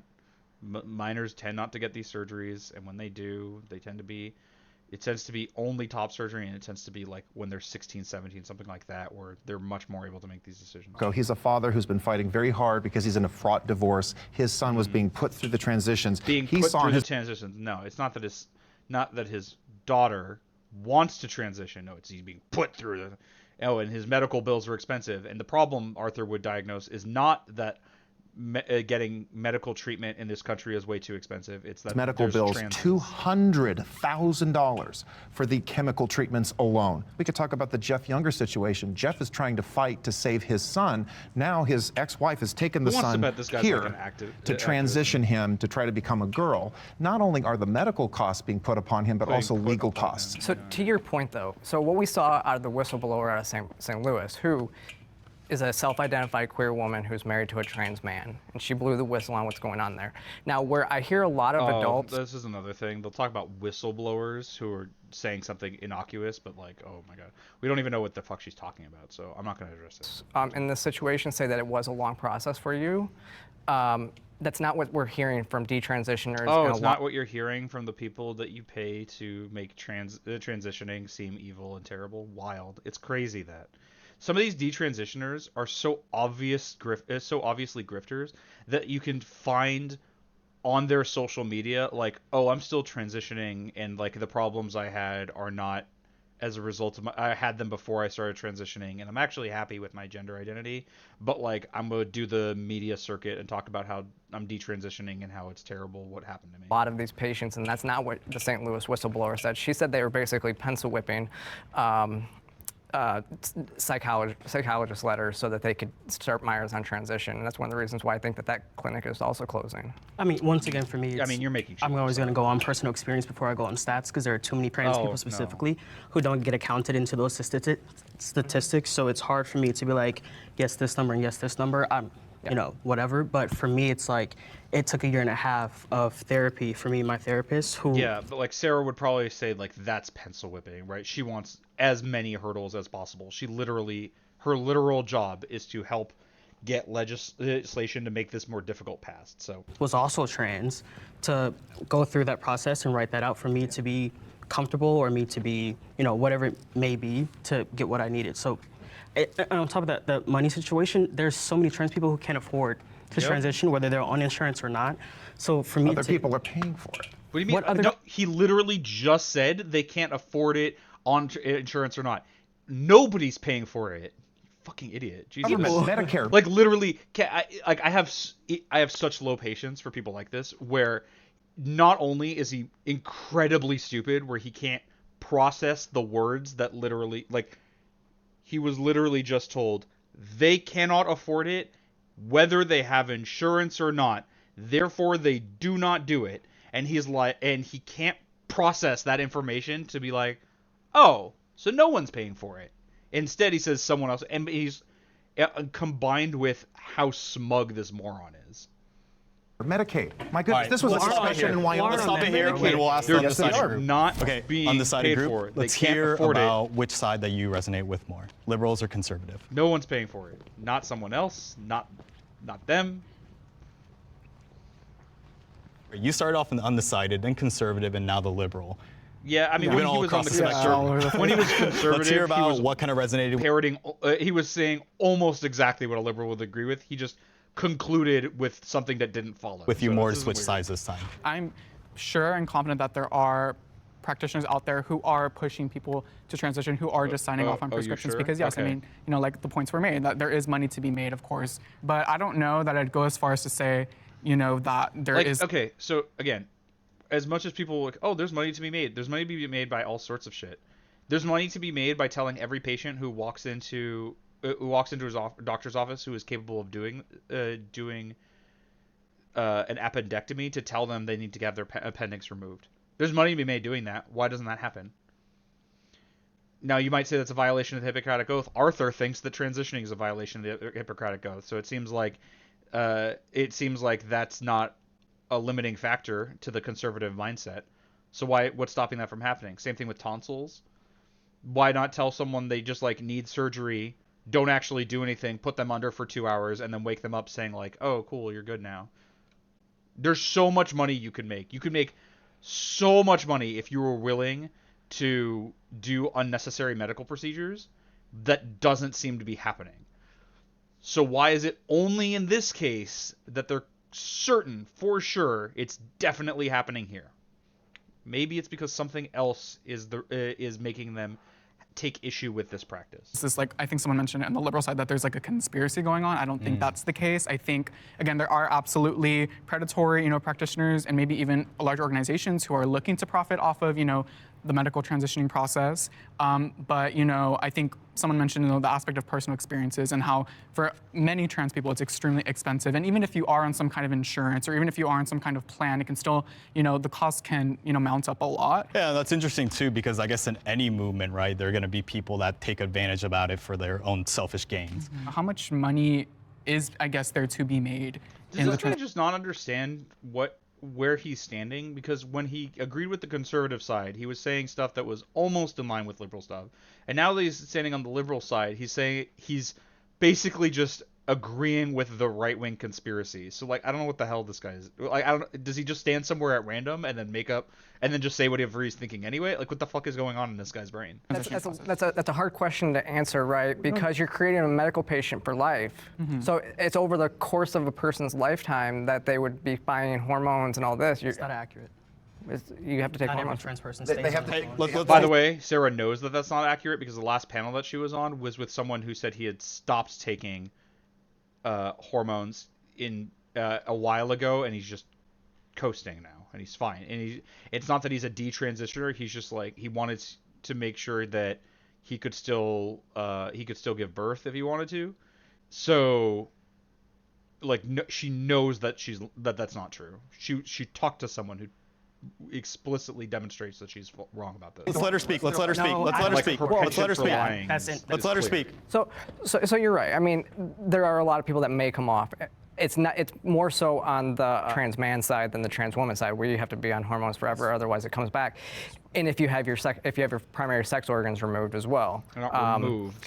So that's kind of a hard question to answer. What it is over the course. In case you're not familiar, bottom surgery is not just slicing off genitalia. It's actually an incredibly complicated procedure, wherein I don't even know how I don't even know the basics for female to male, but like for male to female, they invert the penis to become like the vaginal canal. Like it's not cutting off their genitals. So the lifetime, I think they've estimated up to 100,000 to 200,000, but like one surgery. So like a vaginoplasty cost about $20,000 to $30,000. I think the phalloplasty costs more, and then you go down a little bit with top surgeries and stuff like that. But it's still thousands of dollars. At least, I mean, a breast augmentation is about $10,000. I've had children have surgeries and medication for various illnesses, and I always find the way to pay for it. And I found the way to pay for what needed. So it's not really relevant to the question, but she implies a good other point, which is, yeah, lots of stuff costs money.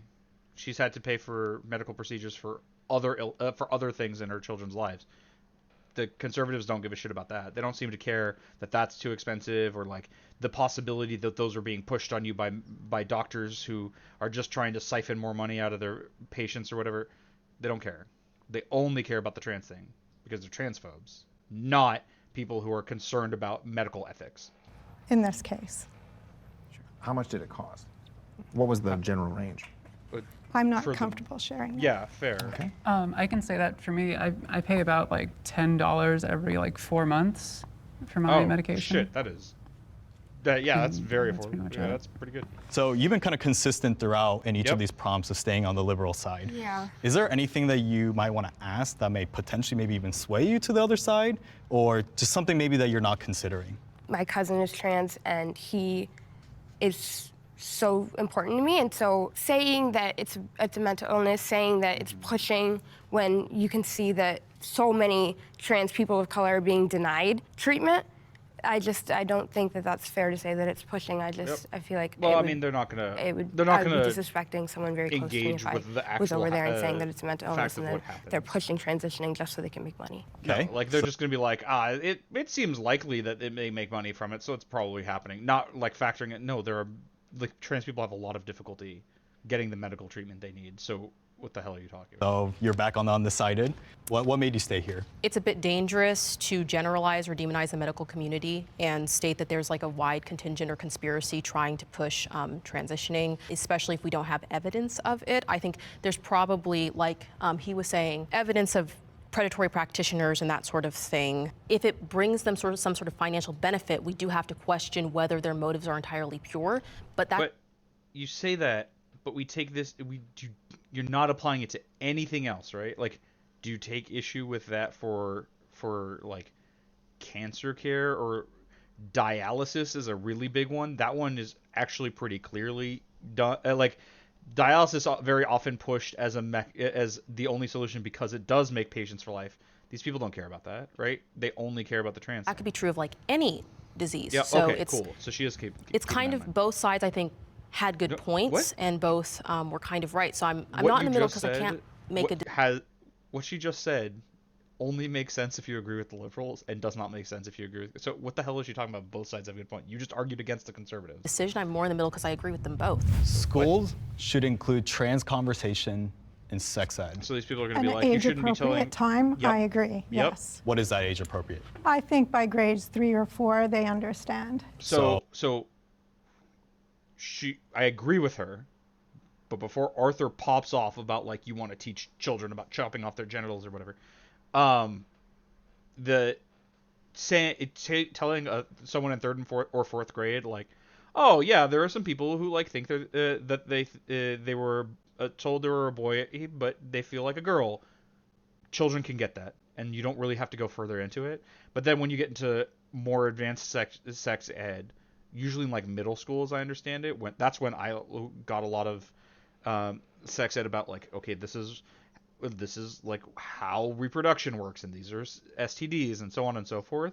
Then you can include more detail about that. But she's not saying. I don't think she's saying you start with that with a 3rd or 4th grader. Oh, what is that? Like around 8, 9, or? I don't know anymore. My kids are too old. But that sounds about right. I think 8 or 9 years old is a good time because gender is a concept that is formed in the mind of a child. Oh, around and by the way, age 8 or 9 in some cases might even be a little too late. Like some of the people on this panel mentioned, Sarah, I think it was, mentioned that she kind of knew when she was 4. If she had known what being trans was then, that might have been helpful for her at that age. Of 2, 3, or 4 years old. By the time they're 7 or 8, they understand the permanency of gender. So I think that's a good time to introduce it. Now, should they be talked about as just as much as, let's say, heterosexual sex, or more in terms of including different historical relevancy, anything like that? I think it would be great to introduce. It's a terrible question to ask. None of these people are educational professionals. Like, I don't know. I don't know that would be appropriate to make sure that people are educated.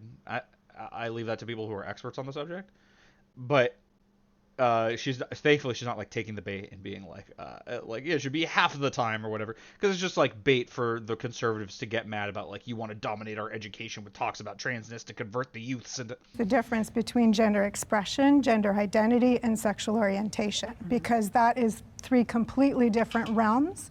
And children can understand the difference between gender expression and gender identity at that age without ever having to talk about sex. Oh, I love that she clarified. I definitely disagree. Nailed it. I think especially what they're proposing right now, a lot of the mainstream sort of education on sex ed is pretty like vulgar. Yeah, I'm sure this guy, like, given what he said, I'm sure this guy is like, you shouldn't teach about sex ever at all. They should learn from their priest as God intended, or whatever. Couple like books. You see a lot of parents going out to like city committee meetings, and they're reading books in front of like the school committee, and the school has to like stop the entire thing because they're reading such vulgar stuff. If I had to push back on that, though, kind of we've been going through like different personal experiences, and some of these cases we might just be hearing about because they're the most extremist of cases. Sure. Do you think that's what's going on, or do you think it's more of a common, prevalent instance that's happening around the country? I mean, there's a differentiation between personal experiences and just what's going on in general. And so, of course, you're going to see like the more popular cases on social media and stuff. But what it really boils down to. So what he's admitting to right there is the things that are outlandish, are rare, and not really happening all that much, but we focus on them because we want to focus on them. He couldn't possibly justify that this is something that's happening commonly, but he can't answer that, so that's why he's dancing. So the question isn't really so much what's the content, but is it true? And it's not true. And so why should kids be learning about it? I mean, personally, I think that sex education should be simple biology, and then anything above. And I wonder, for someone like Sarah, like, how does it feel to be sitting on this panel next to two people who think like you're a delusional, psychotic idiot who is disconnected from reality? You're not actually the gender you think you are. Like, the fact that you think so isn't true or in line with the facts, and that like you should never transition, and like you mutilated yourself. Like, does that matter to you? Of that should be an opt-in system to where parents have to opt their children into that learning. I really don't think it's the responsibility. So that kind of answer is the answer of someone who wants transphobes to be able to keep their children from learning about things that are true in the world. It's like the states' rights kind of thing. It's with an understanding that the people who will opt out are going to be the transphobes who want to suppress transness. And the more she can make transphobe parents, which are more common than transphobe children, then the more she can suppress the like knowing about trans. Ability of teachers to be talking to children about that. I think it really boils down to it is a parental's rights issue. You could say all of the same stuff about sex ed, but I don't think she would, and you would be obviously wrong if you did. Parents make the ultimate decision how their children learn that. I disagree only because, like, where I'm from North Carolina, and there was a point where sex ed wasn't being taught, and then there was a point where it was. And when they started teaching sex ed, there were children that were coming forward about like being touched inappropriate and things like that because they didn't know that those things were inappropriate parts because they hadn't been taught otherwise. So not teaching children about their bodies, about their sex, about their gender, about their expression, you're limiting them.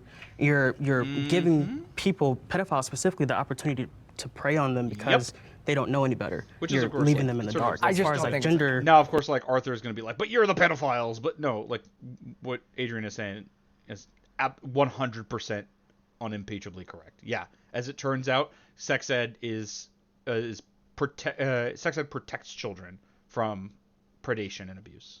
Is concerned, like being trans. Had I learned about what trans was at an early age, I think I would have had a much happier life in general. Yeah. By 21, I was going into transitioning and everything like that, but I felt and knew that there was something specifically different by the age of like 7, without even knowing what trans was. And had I been taught that, transitioning later on in life would have been completely different. Yeah, and like I said, I think it was the very first prompt we had. I think almost every transsexual I know had that early experience, right? That's happy in their transition. So I agree in that.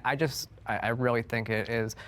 Yeah, like I agree with that because I've already transitioned, but no, parents should be able to deny that to their kids. Like what she's saying doesn't follow from where she starts. It's parents' responsibility. The schools are supposed to pick up where the parents fall off. That's the whole point of sending your children. Yeah, and for what it's worth, parents don't own their children. They're not your property. You don't get to do with them whatever it is you want. You raise them, but you are not allowed to harm them. And sometimes that harm is also in keeping them ignorant or misinformed. This is why it is legally required for children to attend school, even though a parent could, in theory, say, but it's my right to educate my child or not. You can homeschool your kid or whatever, but you have to meet certain benchmarks and whatever else, because children have a right to being properly educated, and it doesn't matter that you as a parent don't want to do that. They're not your property, they're people. And while you have stewardship over them, it is your job to do right by them. And lying to them and making sure they don't get an education is not doing so. To school. No, your parents have the right to make the decision for you. Okay. No, I just want to interject right there, and that is a very U.S. way of thinking, is that parental rights trump everything else, because there's a Convention of Children's Rights worldwide, and the U.S. is the only country who hasn't signed on to it. So children in other countries have rights before their parents do. Yep. And I think that it should be taught in schools to protect the child, not just so that the parent gets to make all the rules. Yeah. Okay, let's go to the other side of group. Which side do you guys? A great example of this is like if you really buy the like parents have full rights over their child type position. Ask yourself if there was a child who had broken their leg and their parents think medical treatment for that is sacrilegious or whatever their reasoning is. They think that they're like, well, they belong to me and I choose not to get them medical treatment for this. What should happen? If you believe the parental rights thing, you basically are required to say, well, it's their right as the parent. They get to decide for you. So like, sucks to suck, kid.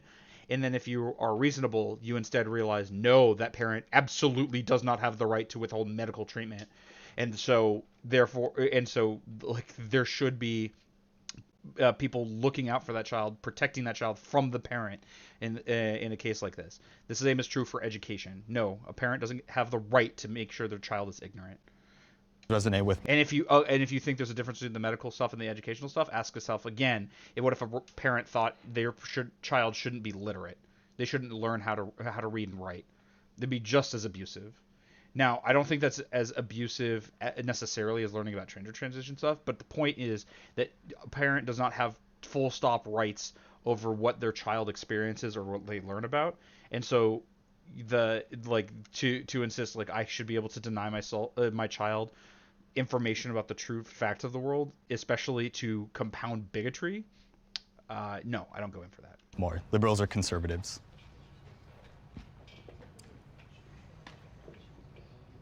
Arthur's already mad before they. I think we have all undecided here. All undecided. Let's start with you, because this is interesting because you've always been on the liberal side until now.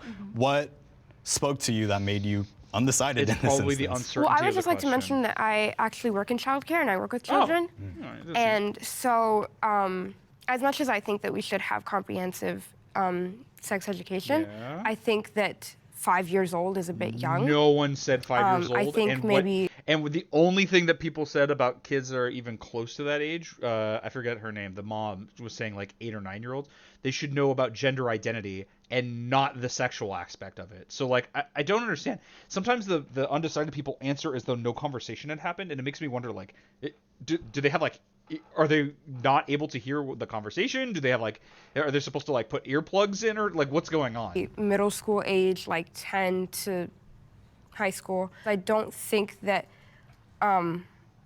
parents should have completely all the say, because if that parent is more on one side or the other, then they are going to push their child to do what they want them to do, and that child should be able to make that decision for themselves once they are at that age. Maybe both sides actually do accept, the fact that trans individuals exist.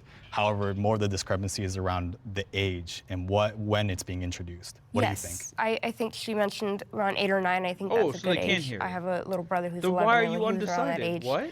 He was able to understand that I was queer and that my cousin was trans, and he was able to understand that we were different. I would say around 8 or 9 is probably fine in my opinion, because that's generally the age in which children have a solid grasp on their own identity. And by the way, they get it. I know someone whose kid was like, who knew someone who went by like they, them, and was confused and was asking his parents about it. And was like, oh yeah, some people like, they don't really feel like a boy or a girl, so they go by they, them. And the kid was like, okay. I was like, do you have any questions? No, I get it. That makes sense. It's really easy to understand. Children can understand this. And it's usually, about 10 years after that, maybe, that they, on average, will disclose that. But at that age is when kids will usually figure out that they're not cis, if that's the case. This lady, she started with this concept of permanency. I just thought that was so profound. Undergirding the point that I've been making from the outset, that sex, if you want to call it gender, there's a permanent... So, okay, yeah, he's conflating again, but then he gets mad when someone accuses him of conflating. About it that needs to be respected. And when you're teaching little kids about transgenderism, you're automatically injecting confusion. Nope. That feeds to the very contagion that we were talking about at the outset. It breeds this confusion into children. It doesn't. That's a real problem. I agree with the point that was made here. I don't think that sex should really be pushed onto kids at all. It's not, by the way, except for people that you like, conservatives, big fans of like child marriage and shit. But that's also like, what he means by that is they shouldn't get sex education, and this is after having heard about like it being made aware, though I know he doesn't understand the things people say, that sex education prevents child predation. For hundreds of years, public education didn't teach sex ed, and things went pretty well. You didn't have all this confusion. And regarding the situation... yeah, what he means by things went pretty well was there were no gay or trans people that he had to deal with, and so that's cool. All the degenerates were kept in the closet. That's what he means by things went pretty well. But no, they didn't. Children much more are able to report when they're sexually abused because they know what that means. Even if it's something as simple as like, hey, no one's allowed to touch you here. That's technically sex education of like, hey, this is your no-no zone. If someone touches you there, tell someone. That's not okay. Like that's all you need. That's all you need. But kids didn't have that before. I don't know if we even know what the incidence rate of child sexual abuse was in the past. But yeah, I'm with these people where they're just like laughing at how absurd that claim is. Situation about pedophilia or otherwise, you don't need to teach children about transgenderism for them to know that somebody shouldn't. Again, you can't, because you can't process what people say. What Adrian was saying was that sex ed helps prevent child predation. In a similar way, learning about what being trans is and that concept can help people who already have feelings of dysphoria understand their own circumstances. Understanding, as like Sarah was saying, at 4 what she was experiencing would have been helpful. Be touching your private parts. Did that help clarify your point? You know, I think a little. You know, my takeaway, I guess, you know, I would say I still kind of am unsure where I would stand specifically, like in terms of age ranges and, you know, content. But I think, you know, for me, I think there is kind of, for me, at the center of it is that conflict between, you know, parents that don't want specific things to be talked about and then parents who just don't care at all. But at least knowing that the conversation's going on and maybe signing off on that. I know we've seen that in the past with, you know, like taking the slips home and being, you know, showing the parent if they, you know, like, we're going to take the kids into classes today, we're going to talk about this, you know, sign off if you want them to or not. However, wouldn't that kind of introduce a bit of a slippery slope? What if that happens when it comes to discussions around history, around race? Do you think that could lead to parents kind of essentially shaping the worldview that may not be factually accurate? You know, when you start talking about, I guess, you know, teaching about like sex ed and let's say gender expression, sexual orientation, I think you do walk a different line between like, you know, bringing up points of history or, you know, even like the sciences. I mean, everything, you know, what you include in a curriculum, whether it's science, factual, even mathematics, like there's some kind of, you know, political basis there, whether it's super political or super apolitical. I mean, there's always going to be interest there. And so I think what's really important is, you know, curriculum transparency with parents. I think parents and students should be involved in the development of that process so that everyone at least has a say. Hold on. It depends on what you mean by involved. Parents and students are not educational experts. They didn't study this. They don't know necessarily what they're doing. Now, that shouldn't mean that they're without input, but like there's a reason why educators make curricula and not the parents. Or at least can see what's being talked about at the table. You really have bounced around everywhere. So I'm curious if you wanted to ask like any specific things. Part of my issue, I think, with the idea of like having it mandatory at certain ages is that some kids, and this is why I do think parents should have the right to pull their kids out, because I think some parents are like He was talking to he was saying, do you want to ask anything to the guy in the middle, right? Did they just cut what his question was? The really involved parents do know what their kids are ready for and what they aren't. Some kids are not quite ready for those conversations. I think one thing that I heard that was a little concerning to me on the liberal side and kind of kept me here was I did hear someone, I think, say something about parents of other cultures not being willing to, and I've lived in 5 countries. I've lived in 2 Muslim majority countries. I've lived in a Hindu, technically should be secular, but Hindu majority country, and I've lived in a Catholic country.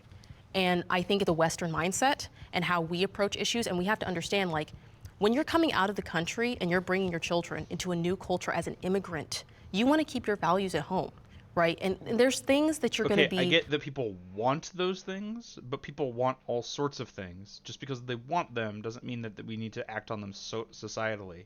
In fact, that's the thing that, like, conservatives will screech about when it comes to like Muslims immigrating to the United States, of like they're not going to assimilate, they're going to keep their culture in their enclaves, and they're going to like throw gays off of rooftops or whatever. Like, it tends not to be the case, but also that's the whole thing about, well, your children still have to go to school and receive an education so that they can learn things irrespective. Like, okay, you might value, I don't know, the subservience of women, but we don't do that here, so you're gonna have to deal with that.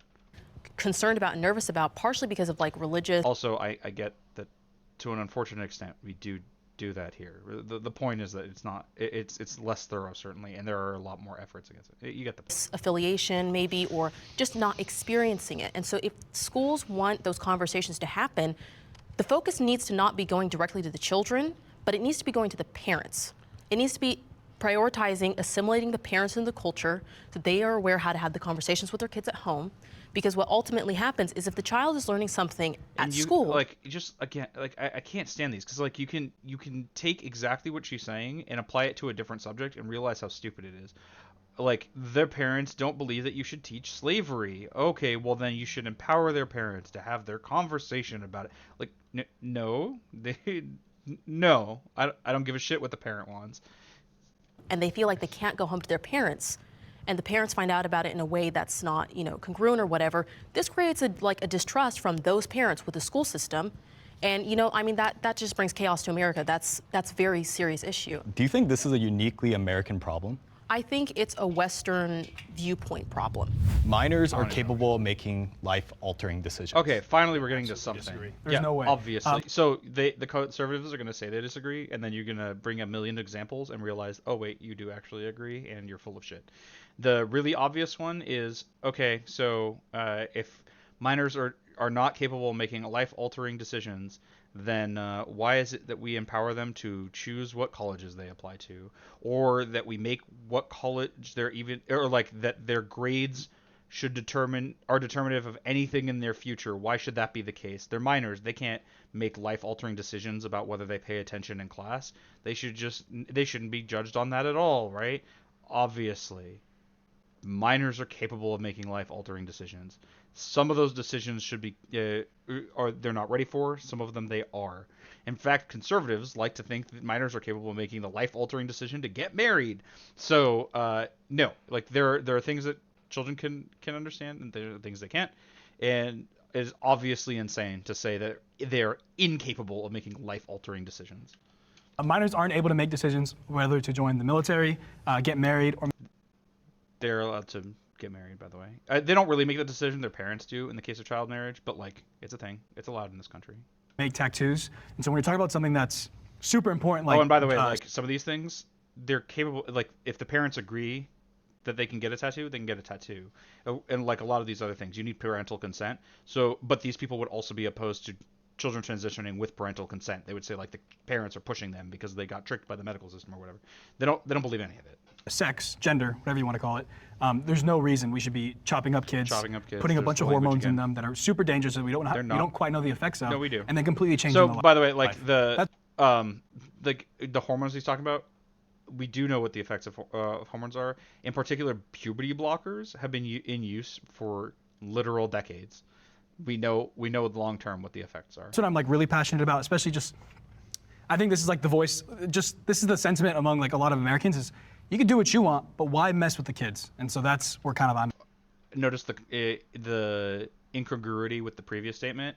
You can do what you want, but why mess with the kids? What happened to parental rights, my dude? What happened to parental rights? Remember, they were like, oh, it's up to the parents to decide what their children learn. But your parent, you as a parent, can't decide that your child can transition if they want to. No, that's messing with the kids. Because they don't believe in anything. The only thing they believe is trans bad. We hate trans, and so they'll make up whatever reason. That's why none of it is consistent. The only thing that is consistent is they're anti-transness. Matt, it's like, why mess with the kids? For the purposes of this discussion, we're defining minors as under 18. When you say that we don't know the effects of these chemicals and these drugs and all that, it's worth mentioning that generally speaking, all these medicines that are used were first introduced to be used to treat cis people for various things. Yep. Joe Rogan, for example, takes TRT, very similar drug to what trans men take. Estradiol is used to treat menopause sometimes. Puberty blockers were used to block puberty for children with what's called precocious puberty. That's what I was talking about before. That's early onset puberty. If someone is going into puberty at like 7, that could be really harmful to them. And so puberty blockers have been used for decades to delay that puberty until it is safer for them to go through it. We know what these drugs do. People who take spironolactone, which is taken by trans femmes, people take that same drug to treat blood pressure. Yeah, but when we're talking about minors specifically, it's an issue because I don't think that they have the cognitive ability to consent to long-term decisions, especially when we start to see, like we can talk about studies. Like studies show that 90% will end up desisting by the age of 20. We know what puberty blocker. So that's also not true. That I know. I'm pretty sure I know what she's talking about there. It's 90% desistance rate is in reference to a study where they like looked at anyone who ever like, oh, this boy played with dolls, he must be trans. Look, he didn't go on to transition. It's not people who like sought out medical or sought out transitioning in their lives. It was just any sort of incongruence with expected gender norms were like put into the total category, and then look how many of them didn't transition. It's an obvious, like, again, just more obvious lies from her. Puberty blockers, for example, what they do for precocious puberty, but they've never been studied, and they're not FDA approved. They're prescribed off-label for people in key growth years and adolescence. And so we're starting to see being even prescribed off-label doesn't mean it's like not approved, FDA approved, or we don't know what it does. It just means it's being used for something other than its original intent. But that's not necessarily a bad thing. Viagra is off-label use. It was designed as a I think it was like a drug to help with like heart conditions, but then they noticed the side effect and they're like, oh, why don't we just use it for the side effect part? Marcy Bowers talked about starting somebody on puberty blockers and then going straight to cross-sex hormones, and every time they're never able to fully, achieve orgasm as an adult. That's every single person that she's ever had. And she's the president of WPATH. You have to do the studies, you have to figure out, and you have to put a pause button on it. Otherwise, what we're doing is literally experimenting on children. So one thing that's also important to consider too is that currently there are laws, right, when it comes to voting, drinking alcohol, even buying cigarettes at this point, right? By the way, you can drive a car if you're under 18. Do you want to say that's not life altering? You can get into pretty serious, like driving a car is potentially very dangerous. It's not necessarily a life altering, but in the same way that like it's more life altering than voting. I think that is something to consider in terms of this debate. We don't hold some. Oh, also, I believe there was a recent change where like in some states, if you are under 18 but will be 18 when the election happens, you can like vote in the primary or something like that. Like you could like or like vote early even though you're not technically 18 yet. There's some amount of which are like, well, why can't the 17-year what's different 2 months earlier from the 17-year-old between the 17-year-old and the 18-year-old?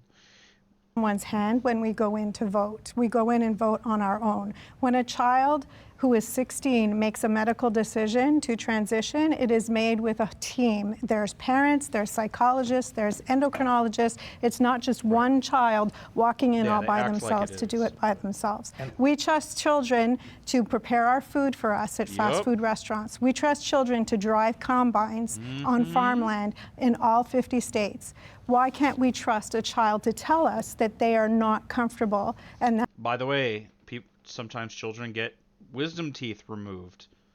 It's not super common, and when I say children, they're usually like older teens, but they're minors.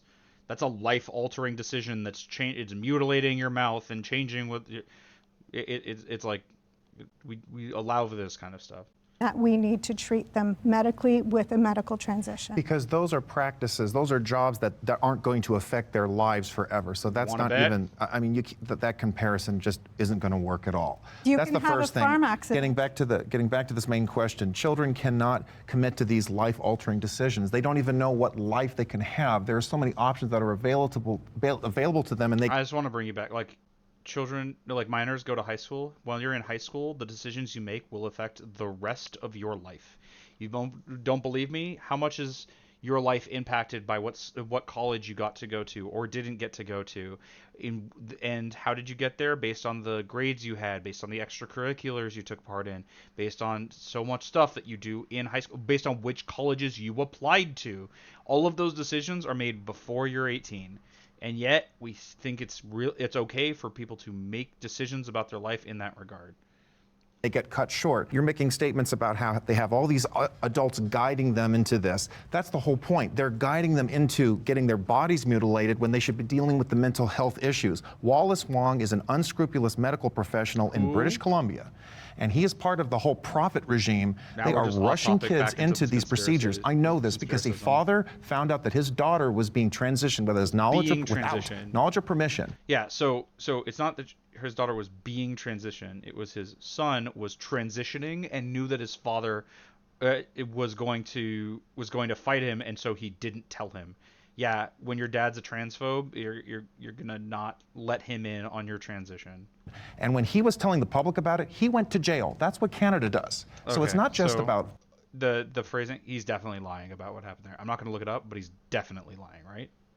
You can tell by how he's talking about it. Like when he told the public about it, he went to jail. Do you really think that in Canada, if you tell the public about a thing that happened to you, you'll go to jail?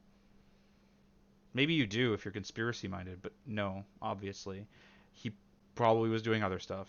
If I had to guess, he was like inciting a harassment and violence campaign, or like inciting violence towards this person that he hated, this like doctor or whatever. Big pharma making big money. It's about taking advantage of children that have serious problems. I'm making a personal story here. I hope you're listening. Okay, this is horrendous stuff. These children are confused. They have mental health issues, and they shouldn't be stigmatized. I want to be very clear about that. You're fucking stigmatizing them right now. They shouldn't be stigmatized, but there's something wrong with them, and they need help, and they shouldn't be allowed to be transitioned by the like that. But the answer isn't to put them under the knife or put chemicals into them that will alter them permanently. I don't necessarily believe that anybody's pushing anybody to be trans. Like when you're like, leave the kids alone, it's like, look at how you talk about trans people. Who would want to be trans in that sense? Like who would want to be pushing somebody into that lifestyle to be like, I was even thinking like, oh, he's talking about like putting chemicals in them that will affect them forever. When I was 14, I fractured my elbow, and was prescribed Vicodin for the pain. Now, as it turns out, I wasn't in a lot of pain, and I think I took half of one once, and then was like, I don't really need this, and I think I just destroyed the rest of it. But Vicodin is an opioid. People have opioid addiction is a massive problem in this country, and I was 14. I was just given that. Like, Arthur doesn't give a shit about that. He's not out here like arguing against the Vicodin for children. If I mentioned it to him, he'd probably say it was bad or whatever. But the point is, like, we're comfortable with other situations like this. You only have an issue with the trans stuff because you hate trans kids, trans people in general, not just kids. Shit happens all the time. It's happening. I'm sorry. I can't take that. I'm passionate about it. I'm sorry. How many friends I've had who've been mutilated? Just because you might not have been able to make that at that age doesn't mean everybody that's 16 or 17 can't make that choice at that age. Yep. There's so many 16 and 17-year-olds who have been emancipated, who have been, not emancipated, but when you can drop out of school at 16. You want to tell me that doesn't affect your life? Take care of themselves legally and like their own legal guardian. At that age, they're making that specific decision that I'm old enough and mature enough to make this decision for myself and my life. Like, just because you couldn't do it doesn't mean somebody else can't. Yeah, to disagree. It's just the laws disagree with that, right? So we have laws against marriage, joining the military. So there are some laws against marriage, but like states try to make it legal all the time, and it still happens constantly. Alcohol, drugs, all these sorts of different things. But that has nothing to do with them. Also, there are exceptions for alcohol.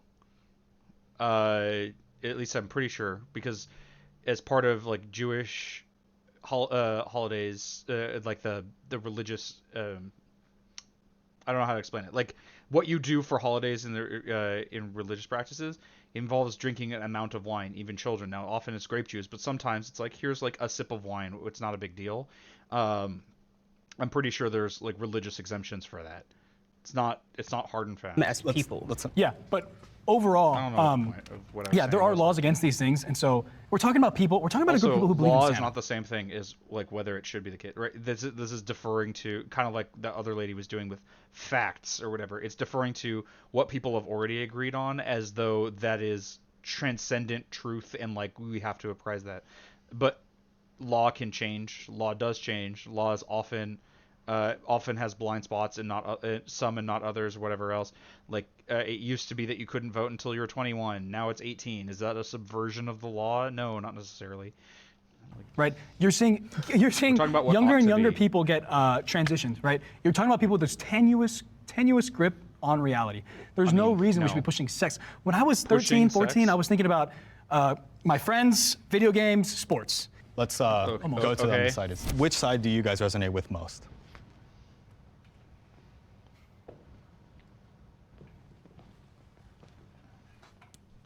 Interesting. Oh. She seems... Oh, come on. So I actually want to pick up right where we left off. How old are you? 17. Have you gone through different phases throughout your life? When I was 3 and 4, I really wanted to be famous. I wanted to be a movie star. I wanted to be a singer. Oh yeah, want to talk about life-altering decision? Fucking children can be in movies and stuff, and like child stars are a thing. You want to tell me Macaulay Culkin's life wasn't altered by him being in the Home Alone movies? Are these people out here like, there shouldn't be child actors? No, of course not. When I was 6 to 7, I wanted to rule the world, actually, quite literally. I thought I'd do a great job. I thought I knew everything. One thing I really wanted to do, and I was really into this idea, was building islands and taking all my friends and family there, and like we could have our own little community type of thing. And then when I was basically like 12, I think 13 maybe, basically up to 15, I was really into the idea of becoming an endocrinologist because of the awesome endocrinologist I had. And then when I was 16, so this would have been last year, kind of realized after failing chemistry that maybe medicine was not for me. So, but notice that you are trying to make decisions about what path your life will take, and you are not 18 yet. Clearly, you're capable of making those decisions, right? You are deciding, right? You decided after failing chemistry to not pursue a career that requires a lot of chemistry. Interesting that how you made that decision, and you're not 18. I took a government class that I loved, and I've always had a love of politics and that sort of stuff. So now I'm kind of focused on getting into international relations and politics. I don't know why I was saying that like that, because she's on the liberal side. She agrees. I feel like I was being antagonistic for no reason. I want to take that back. No, like it should be more for the conservatives. Like, yeah, no shit. Children, like minors, can make decisions. I mean, at least you're doing the famous part well. And you don't ask, and like when you ask the 4-year-old what they want to be when they grow up, it's cute, and you're like, okay, sure, but you don't like sign them up for astronaut school at that moment.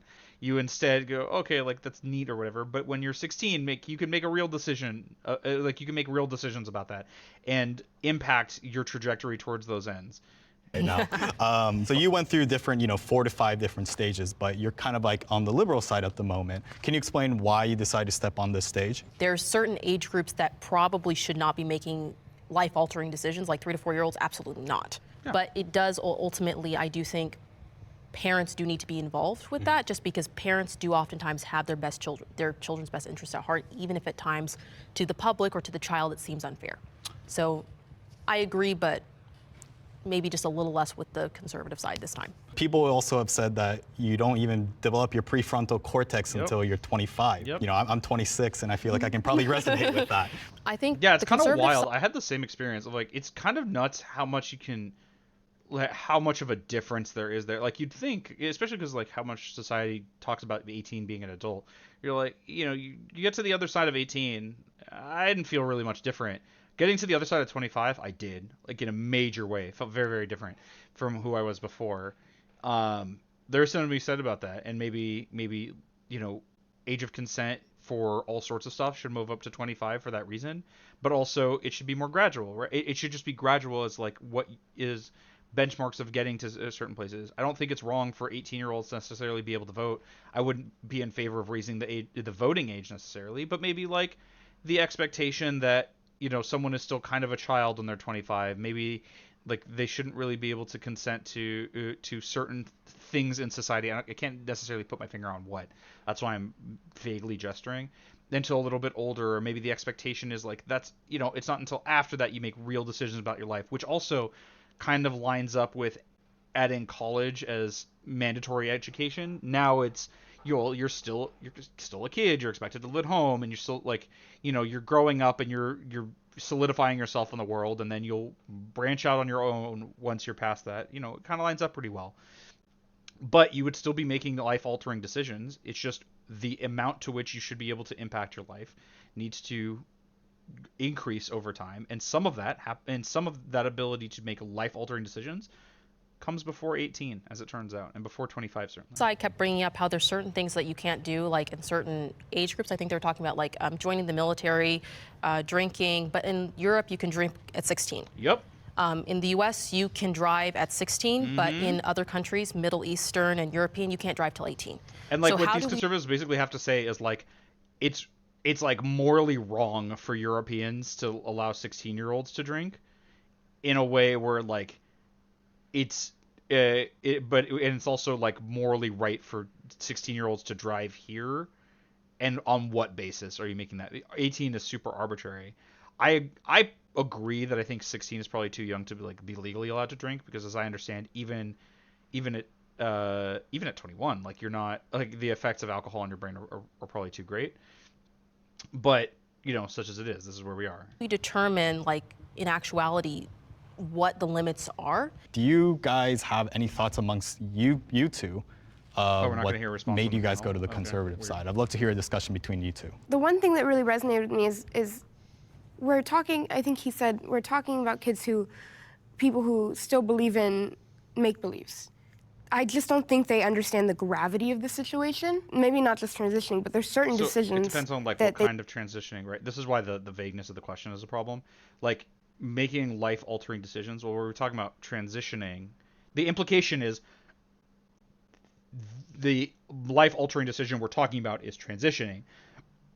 But because it's not in the question, we can't interrogate what we mean by that. Like, if a minor wants to socially transition, that can be life-altering, but because we're not talking about it in those specific terms, now it's like, well, should they be allowed to have bottom surgery? I don't know, probably not, but that's also not really necessarily what we're talking about. They don't understand the gravity of. I would push back a little. I think, like, especially when it comes to teenagers, I would say like 15, 16, I would say high school range. I think, like, we should probably give them a little bit more credit. I think, you know, when it comes to something like that, I mean, I would say, like, I think it's, of course, you know what I mean, we're talking about minor, it's a huge range, but I think we should, in general, give a little bit more credit where it's due to them. I will say, the reason I'm here is because I think I just agree fundamentally with the idea, like, making life-altering choices. I don't think, you know, anyone under the age of 18, I guess, maybe might be arbitrary, but, you know, in that minor range, as we've defined it in this country, I would agree. I don't think, you know, life-altering, whether that's a medical transition or even something like, you know, like what school you go to, like what college. I mean, you know, minors make decisions like that all the time, but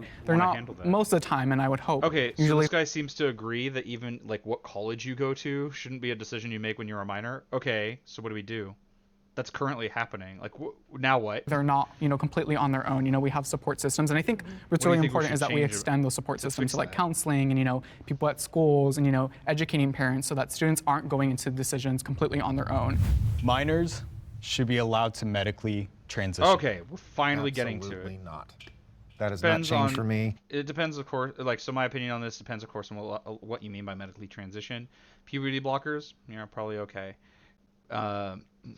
Hormones, as I understand, like when you're like an older teenager, maybe. Top surgery, maybe. Bottom surgery, no. We're talking about mental health issues, and there are a whole host of problems that children deal with when they're struggling with identity or gender dysphoria. Let's treat those issues. Let's treat those causes. Yeah, I have mentioned numerous cases of former trans kids who were pushed into it, parents who tried to protect their kids and were punished for doing so. Yeah, it's a lot of the phrasing. I'm not gonna keep fighting with this idiot and like how he phrases things, but like the children that were pushed into it, I promise you, this guy is not listening to like trans kids talk about their experience. He just sees they're trans now, so they must have been pushed into it. And it's like, and the phrase of like protecting their kids, what he means by that is not letting their kids transition, and he's always going to put that in a positive light. So he's acting like it's protecting them from something, even though the thing that they're being protected from is living life how they want to. Fraught affair. These are irreversible, damaging procedures, and we have so many detransitioners that are coming out warning the next generation not to do this. I think it's worth mentioning that the detransitioners, while I do sympathize with them, and I think it's unfortunate that the medical system has failed them, they're a statistical anomaly in the grand scheme of how many people have transitioned medically and surgically. Vast majority of trans people. So the issue is we don't know what the detransition rate really is, simply because So if we don't know what the detransition rate really is, according to you, who thinks detransitioners are super important, then why are you certain it's a problem? Falling off the rolls, if you don't have your primary sex organs removed, then you can literally stop taking hormones and nobody's following up on them. Also, we also know that... Yeah, but in a lot of those cases, we do know happen because people run out of money, not because they want to detransition. So that kind of works against you. The longest study out is the 5-year study, and the average detransition takes place 4 to 10 years after. And so those people are not being counted in those studies. I think that we should be working on mental health coverage. We should be getting them to an age of adulthood. We shouldn't be mutilating them at a young age. And I think that they, like he said, like your prefrontal cortex is. At this point, I'm just like so over the dishonesty that I'm just not stopping every time they say something that's obviously obviously just loaded language to try to sell their point, even though they're lying about what they're talking about. Where you make impulse decision making, and so that's what develops last. And so we should be getting them there. I think we can look at social transition. Social transition might not be a zero-sum game because we see like, and again, this is like we saw her do this last time where she was just pulling up the ladder behind her, where it's like she knew when she was very young, and she transitioned when she was like 18 or whatever. But now she's saying you have to get to be 25 and before you can start doing that because 6 people detransition that she talked to or whatever. That it kind of generally leads to transition, but let them socially transition, get them to adulthood, and see where we're at. I agree. Let them socially transition. Arthur, of course, use hormone blockers. Which is by the way, so like hormone blockers, whether that's like medically transitioning, seems to be kind of uncertain because while I would say maybe it is, and probably the conservatives would too, she seems to imply that like, yeah, I agree with you. We can only do this stuff, which includes the puberty blockers. Cross hormones at an appropriate age when the body is ready to be receiving cross hormones later on. I also agree that we shouldn't be mutilating children. I don't believe anyone's being mutilated, but Correct. Surgery doesn't have to happen before 18 if they are already being treated with. And we saw on the last panel that Sarah was on that multiple trans guys were talking about how damaging to their body binding was and how necessary they felt it was because of the position they were in, and that top surgery would have helped them a lot. In fact, it would have been less damaging to them, even if you mistakenly think that top surgery is mutilation in some way. Like it would have been good treatment to stop them from binding. Cross hormones or hormone blockers, and we can wait until they're 18 if we are helping them and affirming their gender. I don't believe anybody has an agenda of chopping children up. Yeah, I would just say ultimately those who are promoting this and those who are accepting it will be accountable. We're seeing a lot of different lawsuits coming out. There's a transgender or detransitioner who is now suing Kaiser Permanente up in like San Jose area because she felt like he, I don't even know what gender they are, but they felt like they were led into this. They were tricked. They were kind of ran into that system, and now they're suing. And you're going to see a lot of rise of these lawsuits. And so, just to finish, I would say that. By the way, the fact that there are lawsuits doesn't mean there's any credence to that, especially in the United States. That's just it's nothing. It doesn't mean anything. Children are too young to transition. They can't fully grasp this concept, and then also it's just not true. And so we shouldn't be pushing it for kids. And I think the solution to this is accepting who you actually are, accepting your actual body, going through therapy, and I'm a Christian, seeking the gospel, we're made in God. I have a belief, therefore you should live your life according to it. The American way. Oh wait, this is supposed to be a land where people don't get to push their ways of living on others. Okay. I love how this guy goes from this shouldn't be being pushed on kids into we should teach the gospel and know about the Christianity and that we're made in God's image and likeness, as he's about to say. Okay, sure. God's image and likeness, and so allowing God to speak into that through prayer and sacraments, and yes. I get the argument of, you're not developed until you're 25, but if that's the case, then people shouldn't be experiencing anxiety and so on at 26, if that's going to be like the main point of argument. I started paying bills and working at 15, 16, put myself through school. I bought my first car. Conservatives, are you going to say, I wonder, are they going to pipe in and be like, oh yeah, you couldn't make that life-altering decision to do those things. You should have done what? If he had to do that, okay, what? That you can't, you're just not allowed to? Obviously. Children, minors can make decisions. 16, but my second car, my third car, all on my own, and I wish somebody at that time had looked at me and told me that I wasn't allowed to be making specific decisions for myself, because I think that's on a person-to-person basis, and I completely agree with you that if they're at that time, they're ready for that, then they're ready for it, and if they're not, they're not. So now let's see the final decision from the undecided group. Okay, I was under the impression up until this point, from the outset, that the undecideds were now undecided. On a question-by-question basis, deciding where they land on the thing, not like, Oh, now I fully agree with the conservatives. Like, is this supposed to be overall? I did. Yeah, What's your final decision? I can take the chair, I guess. Oh, okay, no, they're taking it to, like, sit with the people they agree with. Oh, no. No! No! So, what's been great about this video is that a lot of you guys have switched different spectrums. So let's start out with what made you go to the liberal side. I think that you made some really good points about being able to start puberty blockers and socially transition. And like surgeries do not need to happen before 18. They can happen after, but as long as the person can decide to start puberty blockers and decide to socially transition, because what if they don't make it to 25? What if they're not still alive to transition at 25 when they're fully developed? So like, I just don't, sorry. And like, I seen my cousin that I mentioned, I can't imagine my life without them. And if they were not, like, if they're not able to transition, I know the effect that will have on their life, and I can't imagine it. I think for me, what made me come to the conservative side is I definitely think that social transitioning is acceptable. I think of the case of like Angelina. Like, it depends on how she means that. Like, it should be acceptable, but yeah, I mean, for a lot of people, no. They think like be like, oh, you're a man dress or whatever.